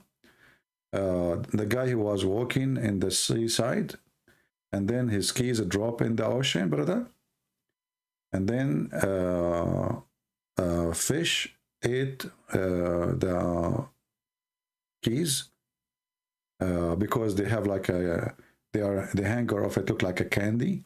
And then the fish was eaten by a shark, and then the shark was eaten by a whale. And then this guy, he received as a gift from his family for birthday a whale in the mail. So he opened the mailbox, he found the whale, he took the whale to the kitchen, and he cut the whale. He found first the shark, then he cut the shark inside the whale, you know, and then inside the shark he found the fish. Then he cut the fish, and then he found the keys, all right? So like it was like a box inside box inside the box inside the box, you know. So first is whale, for a second is shark, and I don't know if there's more. And what this is what he said to me. I think he was trying to make the story short, and he swore to me that this is true story. If the Muslim believe in those stories there, why they don't believe in the story I just told? One of the funny part of those stories, that the women who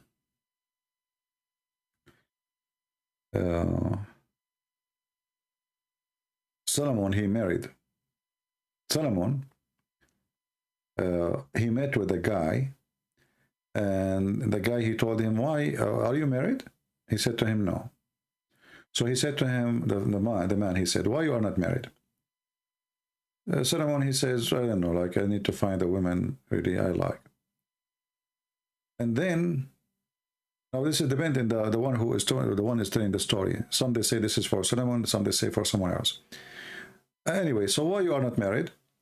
You know, I am a minister. Yeah, in this part of the story here, it's about somebody supposedly he is a minister of a king, and this king is a womanizer. So this king, when his ministers they marry, he forced them to send their wives to sleep with her, especially if she is a beautiful woman. So this minister, he didn't want to marry a woman, she is beautiful. The guy, he said to him, I have my daughter. She is half a human, half genie. Marry her. The guy, he married the women. And then the king, he learned about the woman. She is very beautiful because she is half a human, half genie. So he went to the house of this woman to rape her. This woman, she is half a genie, half woman, half a human. She told him, well, you cannot enter my house with your army. I mean, why you need the army to provide protection? Are you a coward? Enter alone. And when he entered alone, she took her high heels and she slaughtered him by her shoe. If you don't believe me, I can show you the reference. And here it says why you have to take seriously the women wearing high heels. This is a story written in Islamic books that the women, she killed the king by her high heels. So do you see what women can do with high heels? I'm telling you, they don't wear them for decoration. You know, some men, they are naive. They think those women, they wear high heels just okay. You know, they want to be taller or whatever. They think it's nicer. But in reality, they want to cut your throat. You know, they are waiting for opportunity. You make a mistake, so they have nails, they have high heels, you know. So like high nails, high heels. That's okay, makes sense. High nails, high heels. Okay, so they have high nails, high heels, and they cut your throat, and they might cut other stuff too. You never know. It's going to be too late by the time you find out what they cut from you.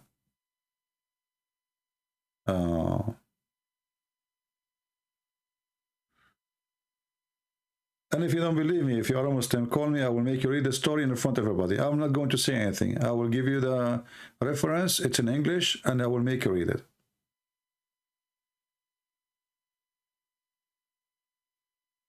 Anyone?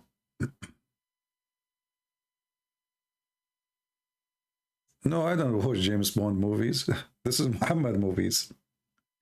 Muslim books is the most hilarious, stupid books ever. You cannot believe what is written there.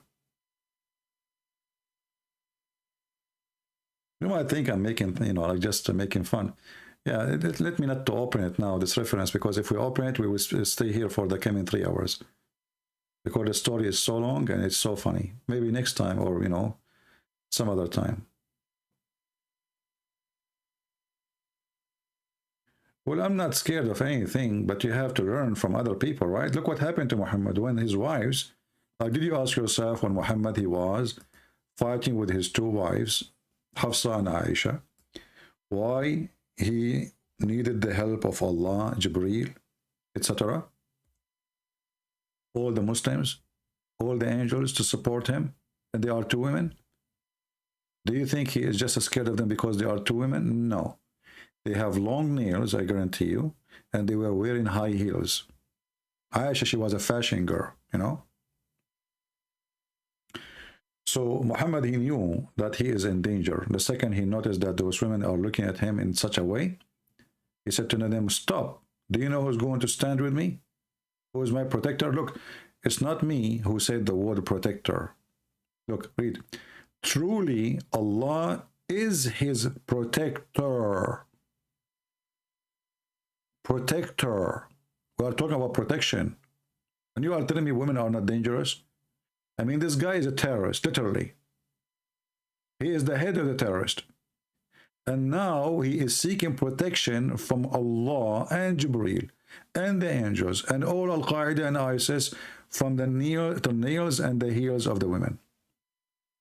This is, you have to take this seriously, you know. Those women, I'm telling you, you know, I swear by Allah.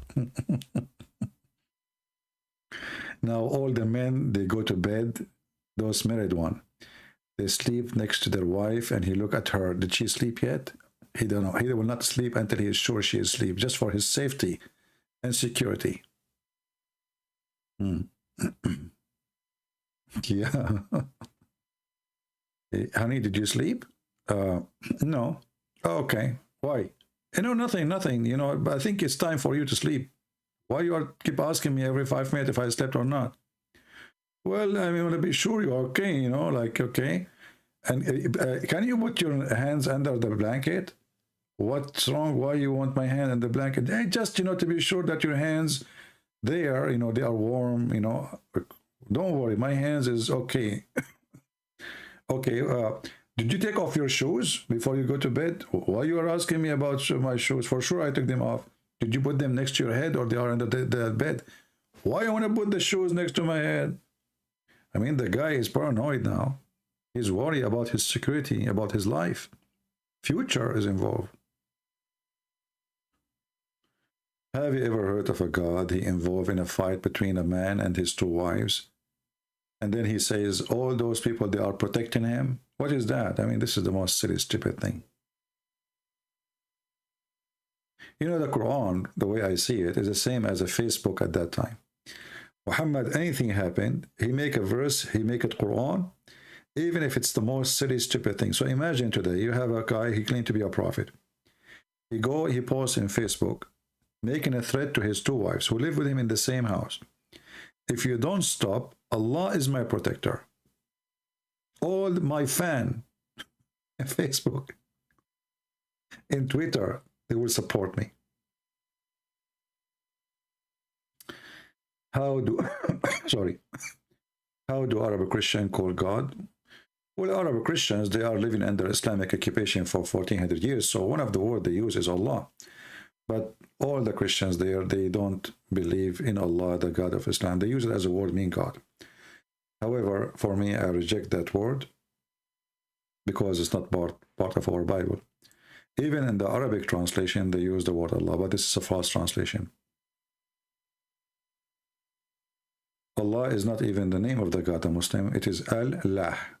Al-Lah. Al is a word meaning God. La is the name of the God. La, Al, in the Arabic today, mean the. That will make it Dhala. But if you go deep, if you want to study more, deeper, you will find that Al is a word mean God.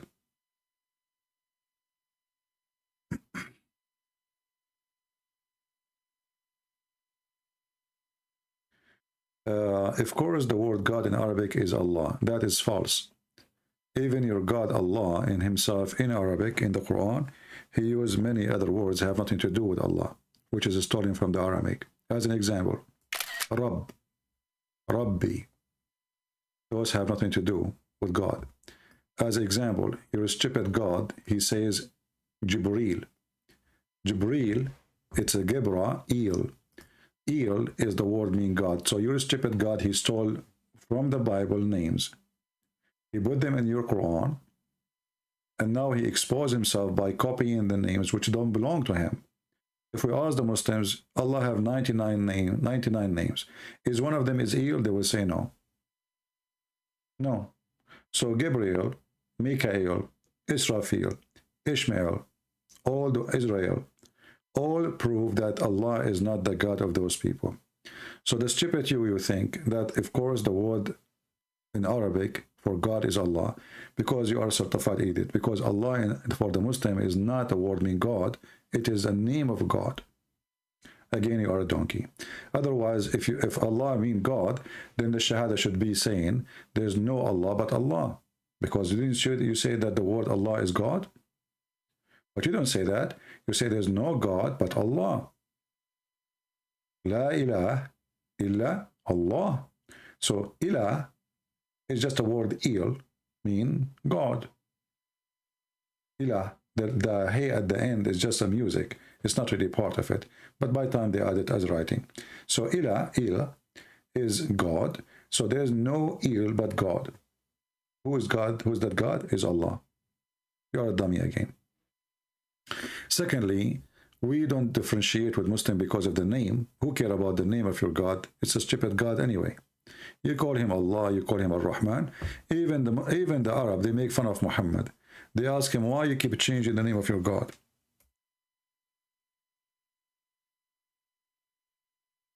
Why you keep changing the name of your God? Muhammad, he keep changing. Some he call him Allah, sometimes he call him Ar-Rahman, sometimes he call him Ar-Rahim. So Muhammad, in order to solve this problem, he made a verse saying, you call him Allah, or you call him Ar-Rahman. All the beautiful names belong to Allah. I terminated you and Sheikh Uthman, and already we are laughing at Sheikh Uthman. Here we go. This is your Sheikh Uthman saying that Muhammad is not Abrahamic. This guy, without even, he don't dare to talk to me for sure, and we show everybody, he do not even know how to write a word in the Quran. He have to look at the Quran to write it. And then this guy, he is the one who help us. Now, anytime a Muslim, he says to me that Muhammad is Abrahamic, I play Sheikh Uthman. I mean, again, he doesn't know who Gabriel is, right? Because he didn't come from an Abrahamic faith. The people of Mecca were pagan. Did you hear it? So your Sheikh Uthman, he got all the lies of the Muhammad for all those years busted. He is not coming from Abrahamic faith. He do not know even who is Gabriel. And he is coming from a pagan. Quraysh are pagan. What more I want?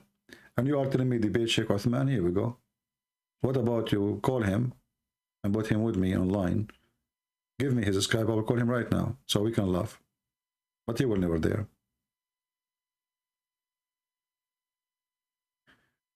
There is no meaning for the word God in Arabic. Allah is not a meaning. They don't know even what Allah mean. In the Quran, if you go to chapter 1, verse number 2, and verse number 1 and verse number 2, you will see here it says, Bismillahir Rahmanir Rahim, Alhamdulillahi Rabbil Alameen. You will notice that here Allah doesn't look the same as this Allah. There is one letter is missing in the beginning. Why? You're going to take letters from names, right? The names will stay the same. You can delete letters from names only if they are not part of the word. Do you agree? Only if they are not part of the word, you can take them off. So you will see in the second verse, terminate. Just go. You are just a kid like your prophet and like Sheikh Uthman, son of Muta. You will see here, instead of crying about debating him, well, why you don't ask him, give me your Skype, I will call you. Wear a mask. Why you don't need a mask? You wear a mask, son of Muta. You wear the mask. You force your wife to wear a mask because you're afraid that your wife, she is going to go to sleep around. Because you're Muslim, you don't trust your women. You think that your wife, she is a whore. You force her to wear burqa because you think the second she show her face, she will jump to other guy. You have no trust, you have no honor, and you have no respect to yourself. This is why you need to watch over your wife. Your wife, she needs a guardian, as if she is a goat. Because you don't have a trust in your wife. Why? Because you follow a prophet. He went to the house of his own son, and he slept with his own son's wife. So in front of you, you see Allah. This is Allah here. And this is Li-lah. And this is telling you what the name is. If Allah is the name of the God of Muslim, we cannot take any letters from it. Here what we see in front of us is only li, lah. Now maybe for you do not know Arabic, doesn't make too much difference, but you will notice that between the two, there's a letter is missing. Let me make an arrow so you can see the difference. Do you see this letter here in the beginning of the word? Let me use an arrow, hold on.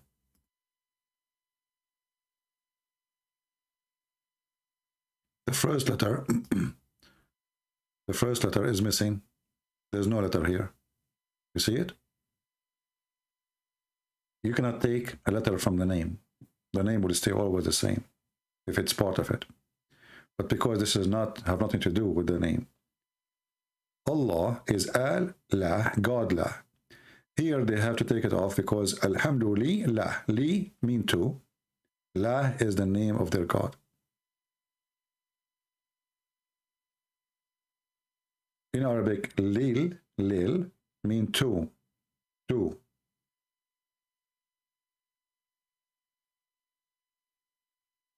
So even their God name they do not know. I am the one who's teaching them. You ask the Muslim, they say to you, this is the first time we hear it. But it's in front of you for centuries. They're just blind, you know, just Allah. Everything the Muslim they have about the religion is stupid.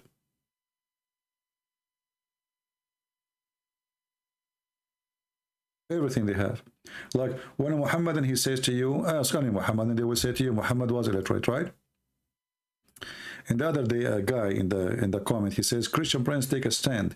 Do Muhammad know how to write, how to read or not? My friend, I don't care. For me, Muhammadan, they believe that he do not know how to write, how to read. So you debate them in what they believe, not what you believe. Your belief doesn't count for them. If Muhammad, he know how to read. If you say, no, I believe it, so who cares? They don't believe in that. So you debate them about their belief. However, when the Muslims, they say that Muhammad was illiterate, why? Because the Quran says so. But where the Quran says Muhammad did not know how to read? Nowhere. The word ummi is the word gomai, you know, in the Hebrew, which means the one who is outsider, the one he is not from the people of God, the one who do not have scriptures. And the stupid Quran confirmed that. Read carefully with me. Chapter 2, verse number 78, it says, and there are among them illiterate who know not the book. Do you see? So illiterate is not about a person who do not know how to write. This is the word ummi. This is the same word describe Muhammad. The same word. So illiteracy is not about knowing how to write, how to read. It's about not knowing the book. Illiterate about God. And Muhammad is illiterate about God. He is a pagan. That's why this guy Uthman was saying he did not know who is Gabriel. He did not even know who is Gabriel. So he is very illiterate about God. I mean, have you ever heard of somebody, if they claim that he followed Abraham, he never heard of Gabriel? So why he is illiterate? He is illiterate because he did not know the book. He is a pagan. Right? And then you find this is in many verses in the Quran. But, you know, they are dummy. What you can say, it doesn't matter how much. This is why the Quran keeps saying, as an example, chapter 3, verse number 20, it says, the illiterate and the people of the book. Do you see it? Why we are called people of the book? Because we are not illiterate. Because we have a book. But doesn't mean that every Christian at that time, he knew how to write, how to read. Usually, poor kids from poor families don't have education. They don't have a chance for somebody to teach them. So, people of the book present that they are, and not the people who they are illiterate. This is why the verse here says, the people of the book and those who they are illiterate. And this is a chapter 3, verse number 20, as you see. But it doesn't matter how much you explain to the Muhammadan. That's it, they are stuck. Muhammad is illiterate. And they think that this will serve their agenda to claim that the Quran, how the Quran can be made by illiterate. But the Quran is a stupid book. And Muhammad is not even writing anything. He is just saying, anyone can say. And as you see, the more we dig in the Quran, the more we find that this is stupid. You know, just to show you how stupid this Quran is. It says here that the religion for Allah is Islam. Translation here is submission, which is a lie. Islam is not submission. Islam means surrender. Okay, so if the religion for Allah is Islam, why Allah, he keep calling us Nasara? And why he keep calling the Jews Jews? And why he said the Christian and the Jews, they will go to heaven? If the religion is Islam only. So you should not call us Nasara. You should not call us Jews. Stupidity. Actually, there's a guy, he posted in the comment section before we go live in the previous video.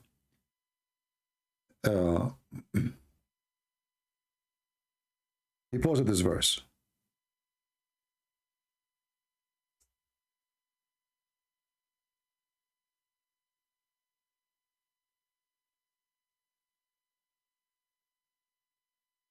Let us see.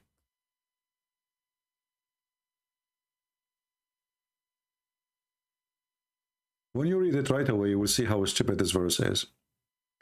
So Allah, he say in the Quran, today, I completed my favor upon you, and I accepted religion for you as a religion, Islam as a religion. If you go in the comment, you will see my answer. I said, Abdul, so are you saying that you're a stupid God? He completed Islam in chapter 5, verse number 3.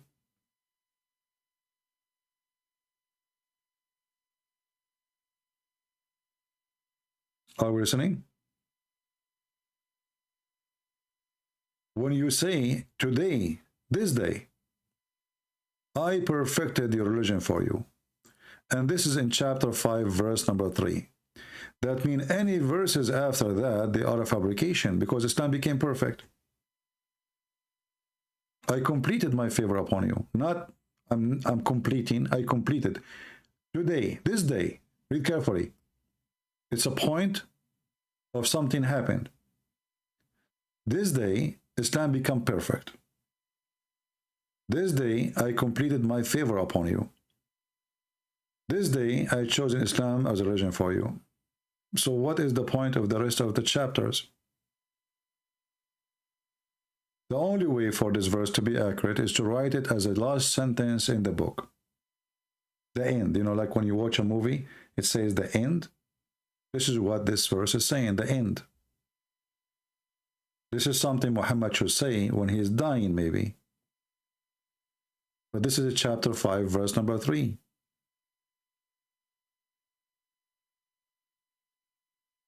So how today I perfected Islam for you, completed my favor upon you, and then the guy keep talking. Look, there's hundreds of chapters after that now.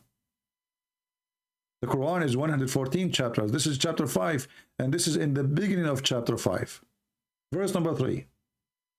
So you can count even chapter 5 as part of it. So we have, you take only the first 4 chapters, and that make it 114 chapters. There's no need for them, because the verse here says it's completed, that's it.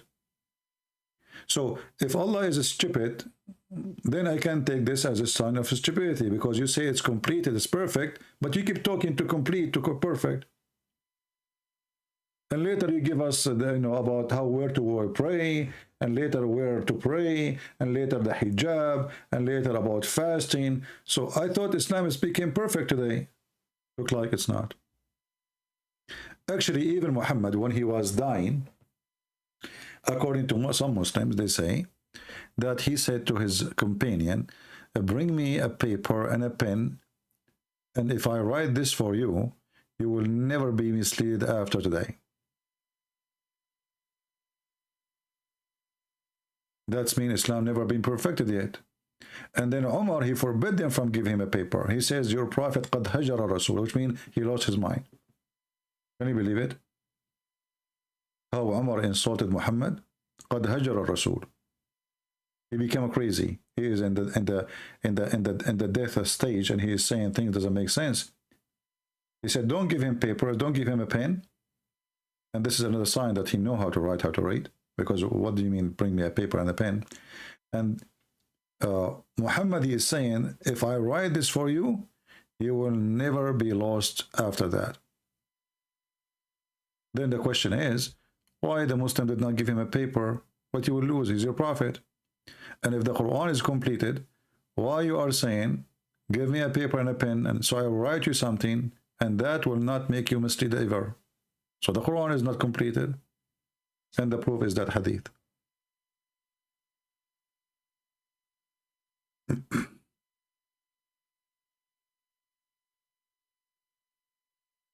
Yeah, exactly. That's what Omar, he said. He says Muhammad become Joe Biden. You know, this guy, he don't know what he's saying. He said to them, we have the Quran. So what the Quran for? And I believe that Omar, he was afraid that Muhammad, he will write something about maybe who was the caliphate will be after him. You know what I mean? So he was terrified. Maybe he will say, don't make Omar caliphate. Maybe, you know, it's something he don't like. He was afraid.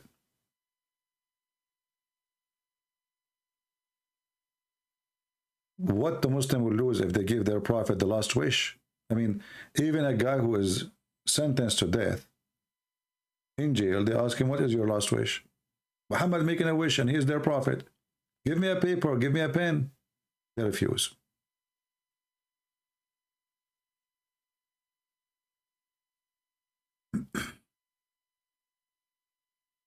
Yeah, exactly. This verse, it only can be correct if you have it at the last sentence in the Quran. Like when Jesus said, it's completed. He was talking about what? The mission for the cross. So the last word he said on the cross is completed. That makes sense.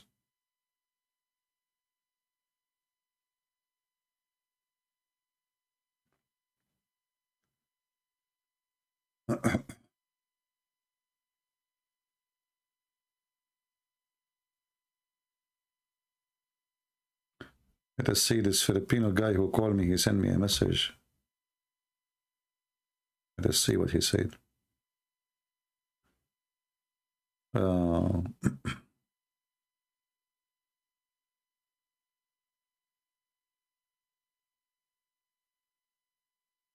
Okay, this guy looked like he is. I hope soon this guy who called me, he will leave Islam, you know. All of them in the beginning, they argue, they get angry. But then they start to say, they see the reference, go study it, never listen. Don't, you see, you listen to me, don't take what I say as a truth. Consider it even as a lie if you want. But go check it out. If it turned to be true, then you leave Islam. I mean, this is garbage. Don't take what I say. Check what I say. And this is for the case for all of you, you know, you Christians, anyone. When we say something to you, we show it to you, check it out. If it's true, then it's true. If it's not, then the guy is lying, whoever he is.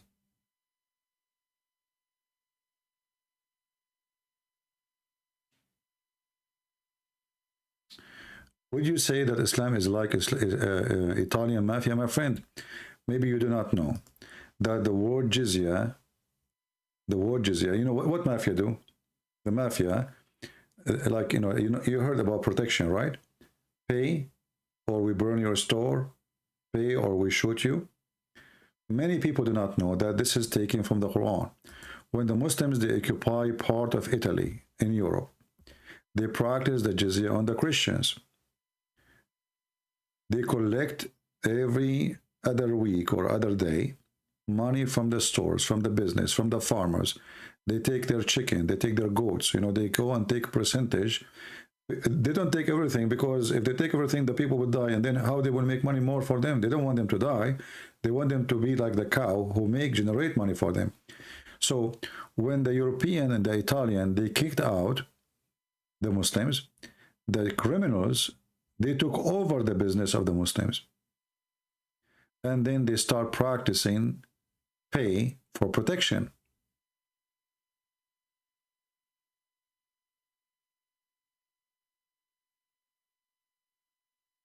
And that is called the jizya. Pay or die. You have to pay. So the Islamic, the mafia is born of Islam.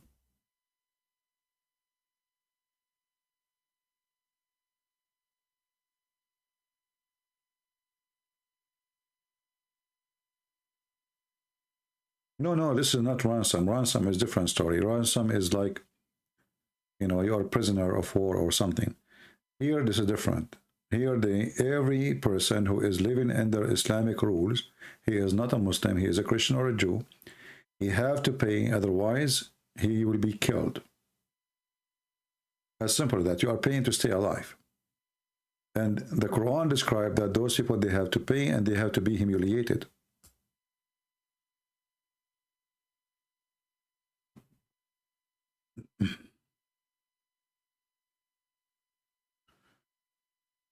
This is why Muhammad,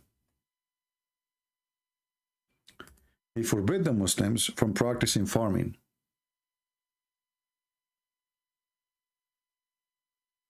Did you ask yourself why? If the Muslims, they can't practice farming, so who was feeding the Muslims? How the Muslim eat if there's no farmers? The Christians are the farmers.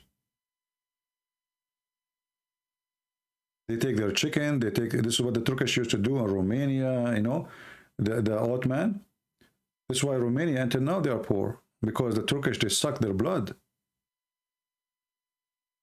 The Ottoman soldiers, they come to the villages.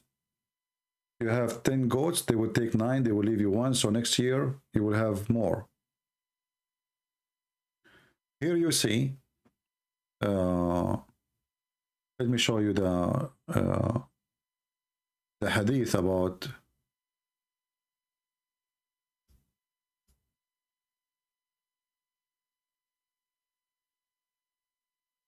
I'm trying to remember the hadith about Muhammad forbidding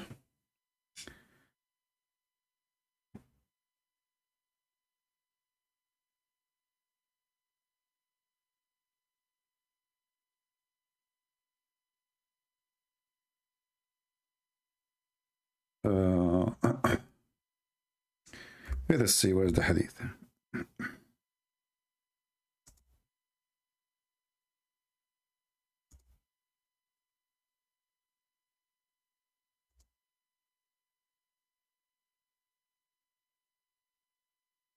Muhammad, he says that the one who have such a thing, machines for farming, this house will be humiliated.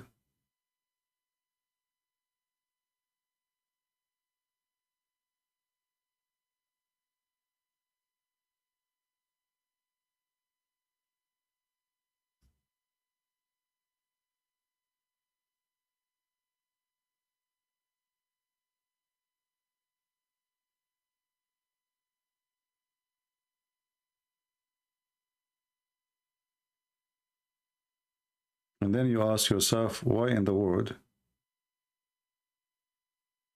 Let me show you the hadith.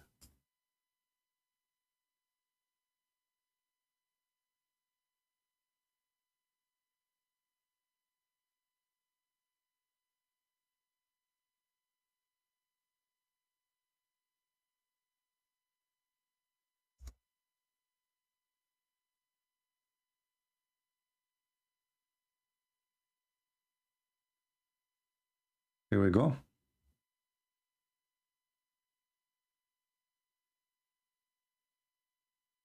So Muhammad, he entered a house and he found equipment for farming. So Muhammad, he says, any house, those things will enter into it. Humiliation will enter it. Because Muhammad, he want criminals, he want gang, he don't want farmers who live in peace. I saw some agriculture equipment and said, I heard the Prophet saying, there is no house in which those equipment enters except that Allah will cause humiliation to enter it. Do you see it? Let me share the link with you. So next time if I mention it, you can help me to make it fast and you can post it. Here you notice that Muhammad is a very filthy gang member. And who was feeding the Muslims all those centuries? It was us. They don't work. They are the gang. If farming is forbidden, who was feeding them? How they eat?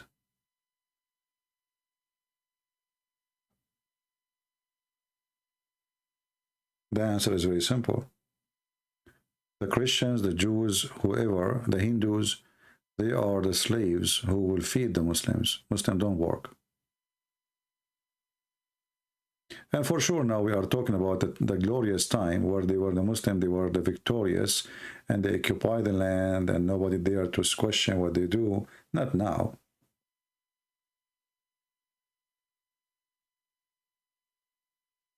Was he so smart or was evil demon possessed? Well, let us say Muhammad is both. He is not so smart, actually, he's so stupid. But let us say a stupid man, he come in a perfect time. To make it simple for you. Now we hear the news about the Russian, they might invade Ukraine, right?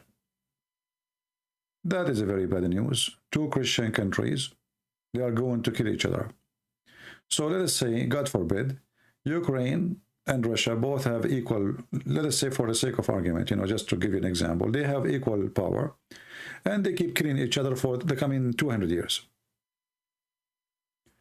Erdogan, after they finish each other, he will attack both, occupy them. And this would happen exactly. The Persian and the Roman, they were fighting for more than 300 years.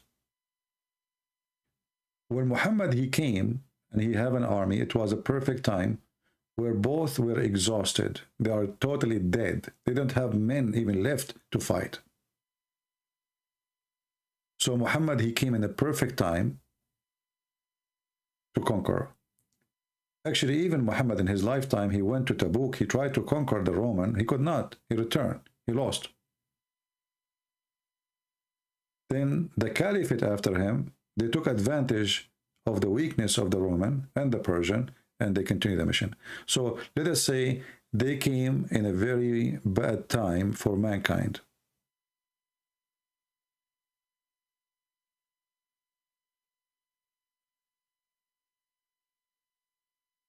A liar saying that this jizya is a tax.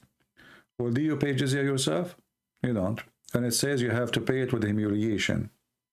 Secondly, you occupy our land and you want to take money from me, you coward, son of Muta.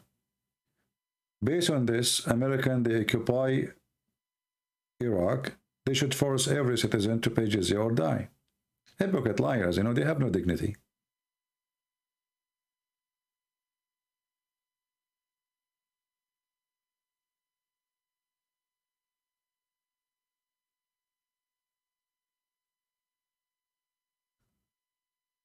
We have a bunch of trolls here. All right. I think we have enough time for today. And don't forget to download the previous videos. And if you have any brave Abdul, he called himself Ustadz, even if he's a Balut vendor, we welcome them to call us. And you watch and see what will happen. You know? Just watch and see what will happen. People will laugh. All the complaint they speak about, I mean, I saw even Muslim, they say Christian Prince, he don't speak Arabic. I mean, they are so desperate. They are so stupid desperate.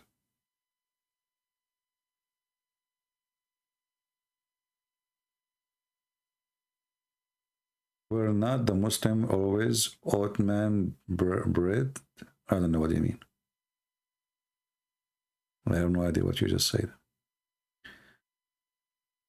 Yeah, even if you have a, because all of them, they are Balut vendor. None of them, he knows what he's talking about. You see, all those, even those who speak Arabic like Mimi, Susu, Fifi, Dudu, all of them, they have no idea what Islam is about, and they try to defend based on lying. And the more they lie, the more we laugh.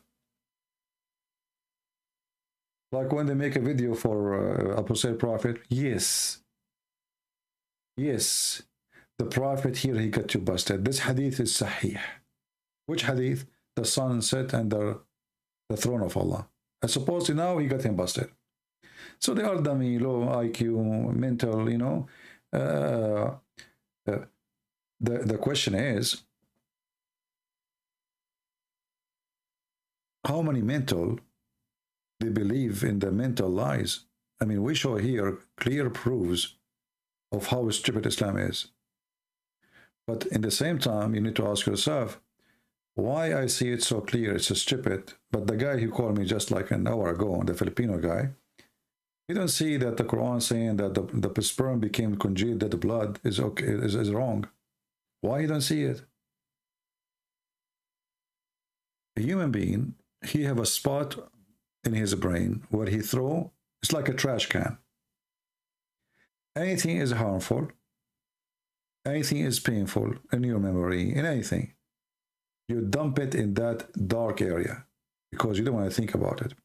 So when you show a Muslim how stupid his religion is, automatically he dump it inside the trash can in his brain because it hurt. The same as any sad memory any of us we have. So if you have something you don't want to remember, you don't want to talk about, you dump it and you close, you lock it. That's what the Muslims do. You show him right away how stupid it is. In the beginning, so this is what they do. So you keep showing them, and then they dump it in the trash can. But then one day, the trash can cannot take no more. It's overloaded. That day, where this Abdul, he will leave Islam. Because his trash can is overloaded. Right?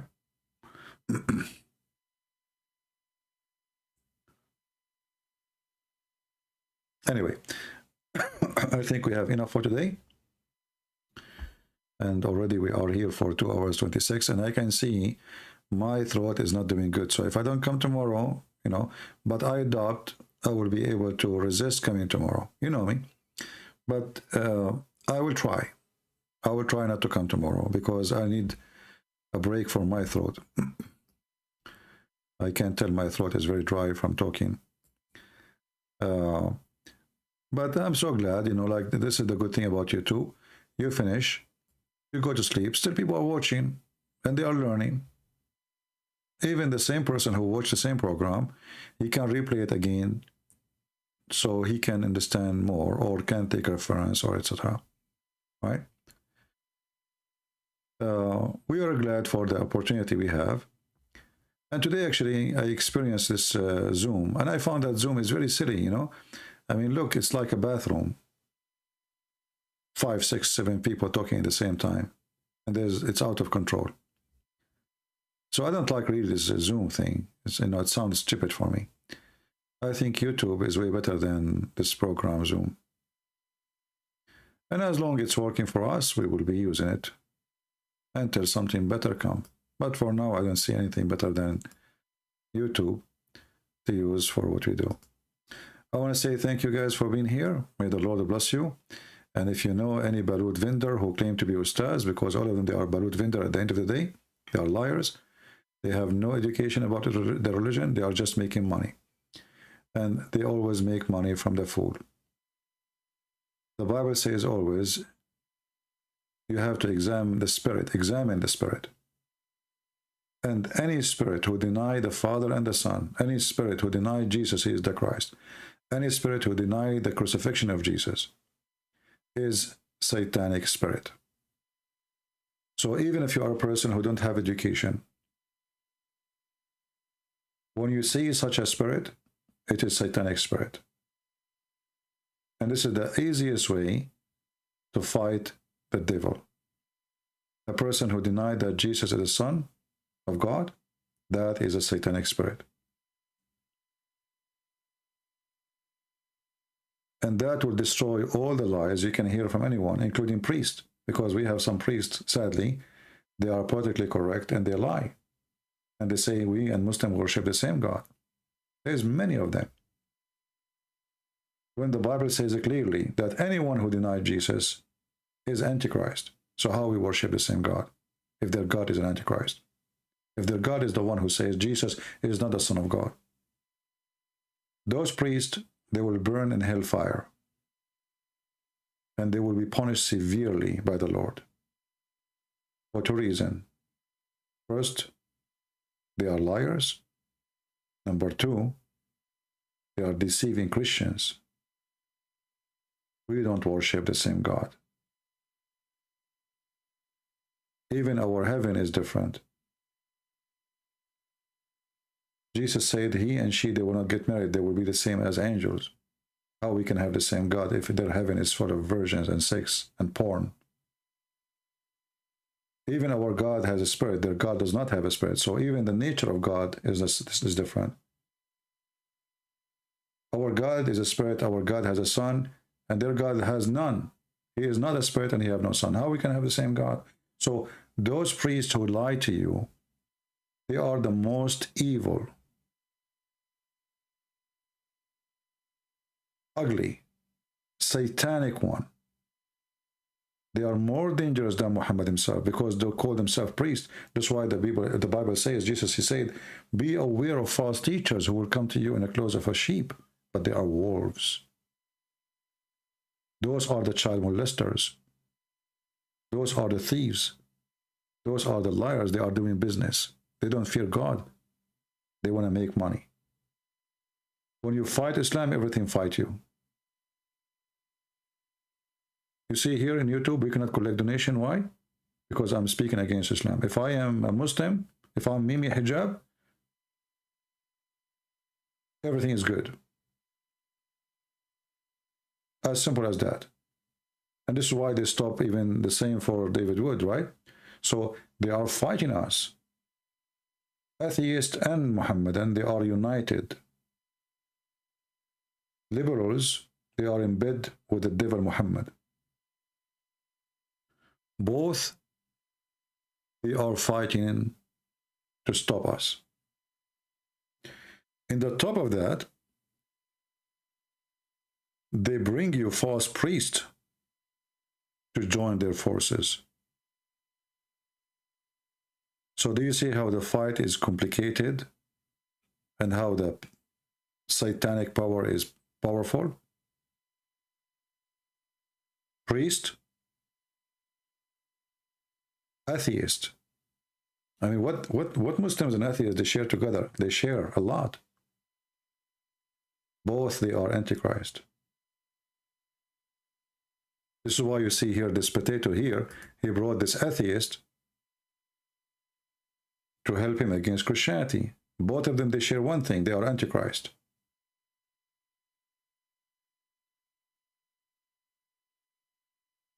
But for us, we will be always victorious. It doesn't matter really what they do. And look at them.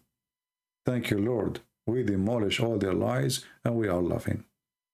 And people leaving Islam left and right. And they are screaming, people leaving Islam. You saw nothing yet. More and more to come. Thank you. God bless you. And see you soon again. Take care.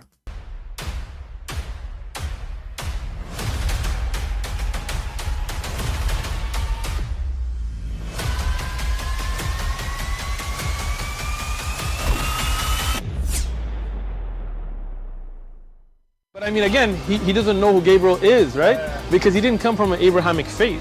The people of Mecca were pagan. Qur'an is mentioned. If this book was from other than God, they would have found in it many contradictions. If a book is without contradictions, that has no bearing on whether it comes from God or not. I've had phone books that are inerrant, but I certainly don't think God gave them. That we believe without understanding. The brother asked a very important question, that most of the scholars say that listening to music, watching movies, and most of the television programs, they're haram. So how can we have fun? Let me tell you, brother, at the outset that having fun is permitted in Islam as long as the fun is halal fun. That the standard narrative has holes in it. The Prophet tells us because Satan or the devil sleeps over our nostrils. Those who oversleep and not pray Fajr on time, Satan urinates in their ears. I really do think Jesus was crucified and that he really was dead and buried. He thought that he was a son of God in the sense that he was specially chosen by God. I think Jesus really did think he was going to be the Messiah, the future king of Israel. I mean, that is, after all, why they crucified him.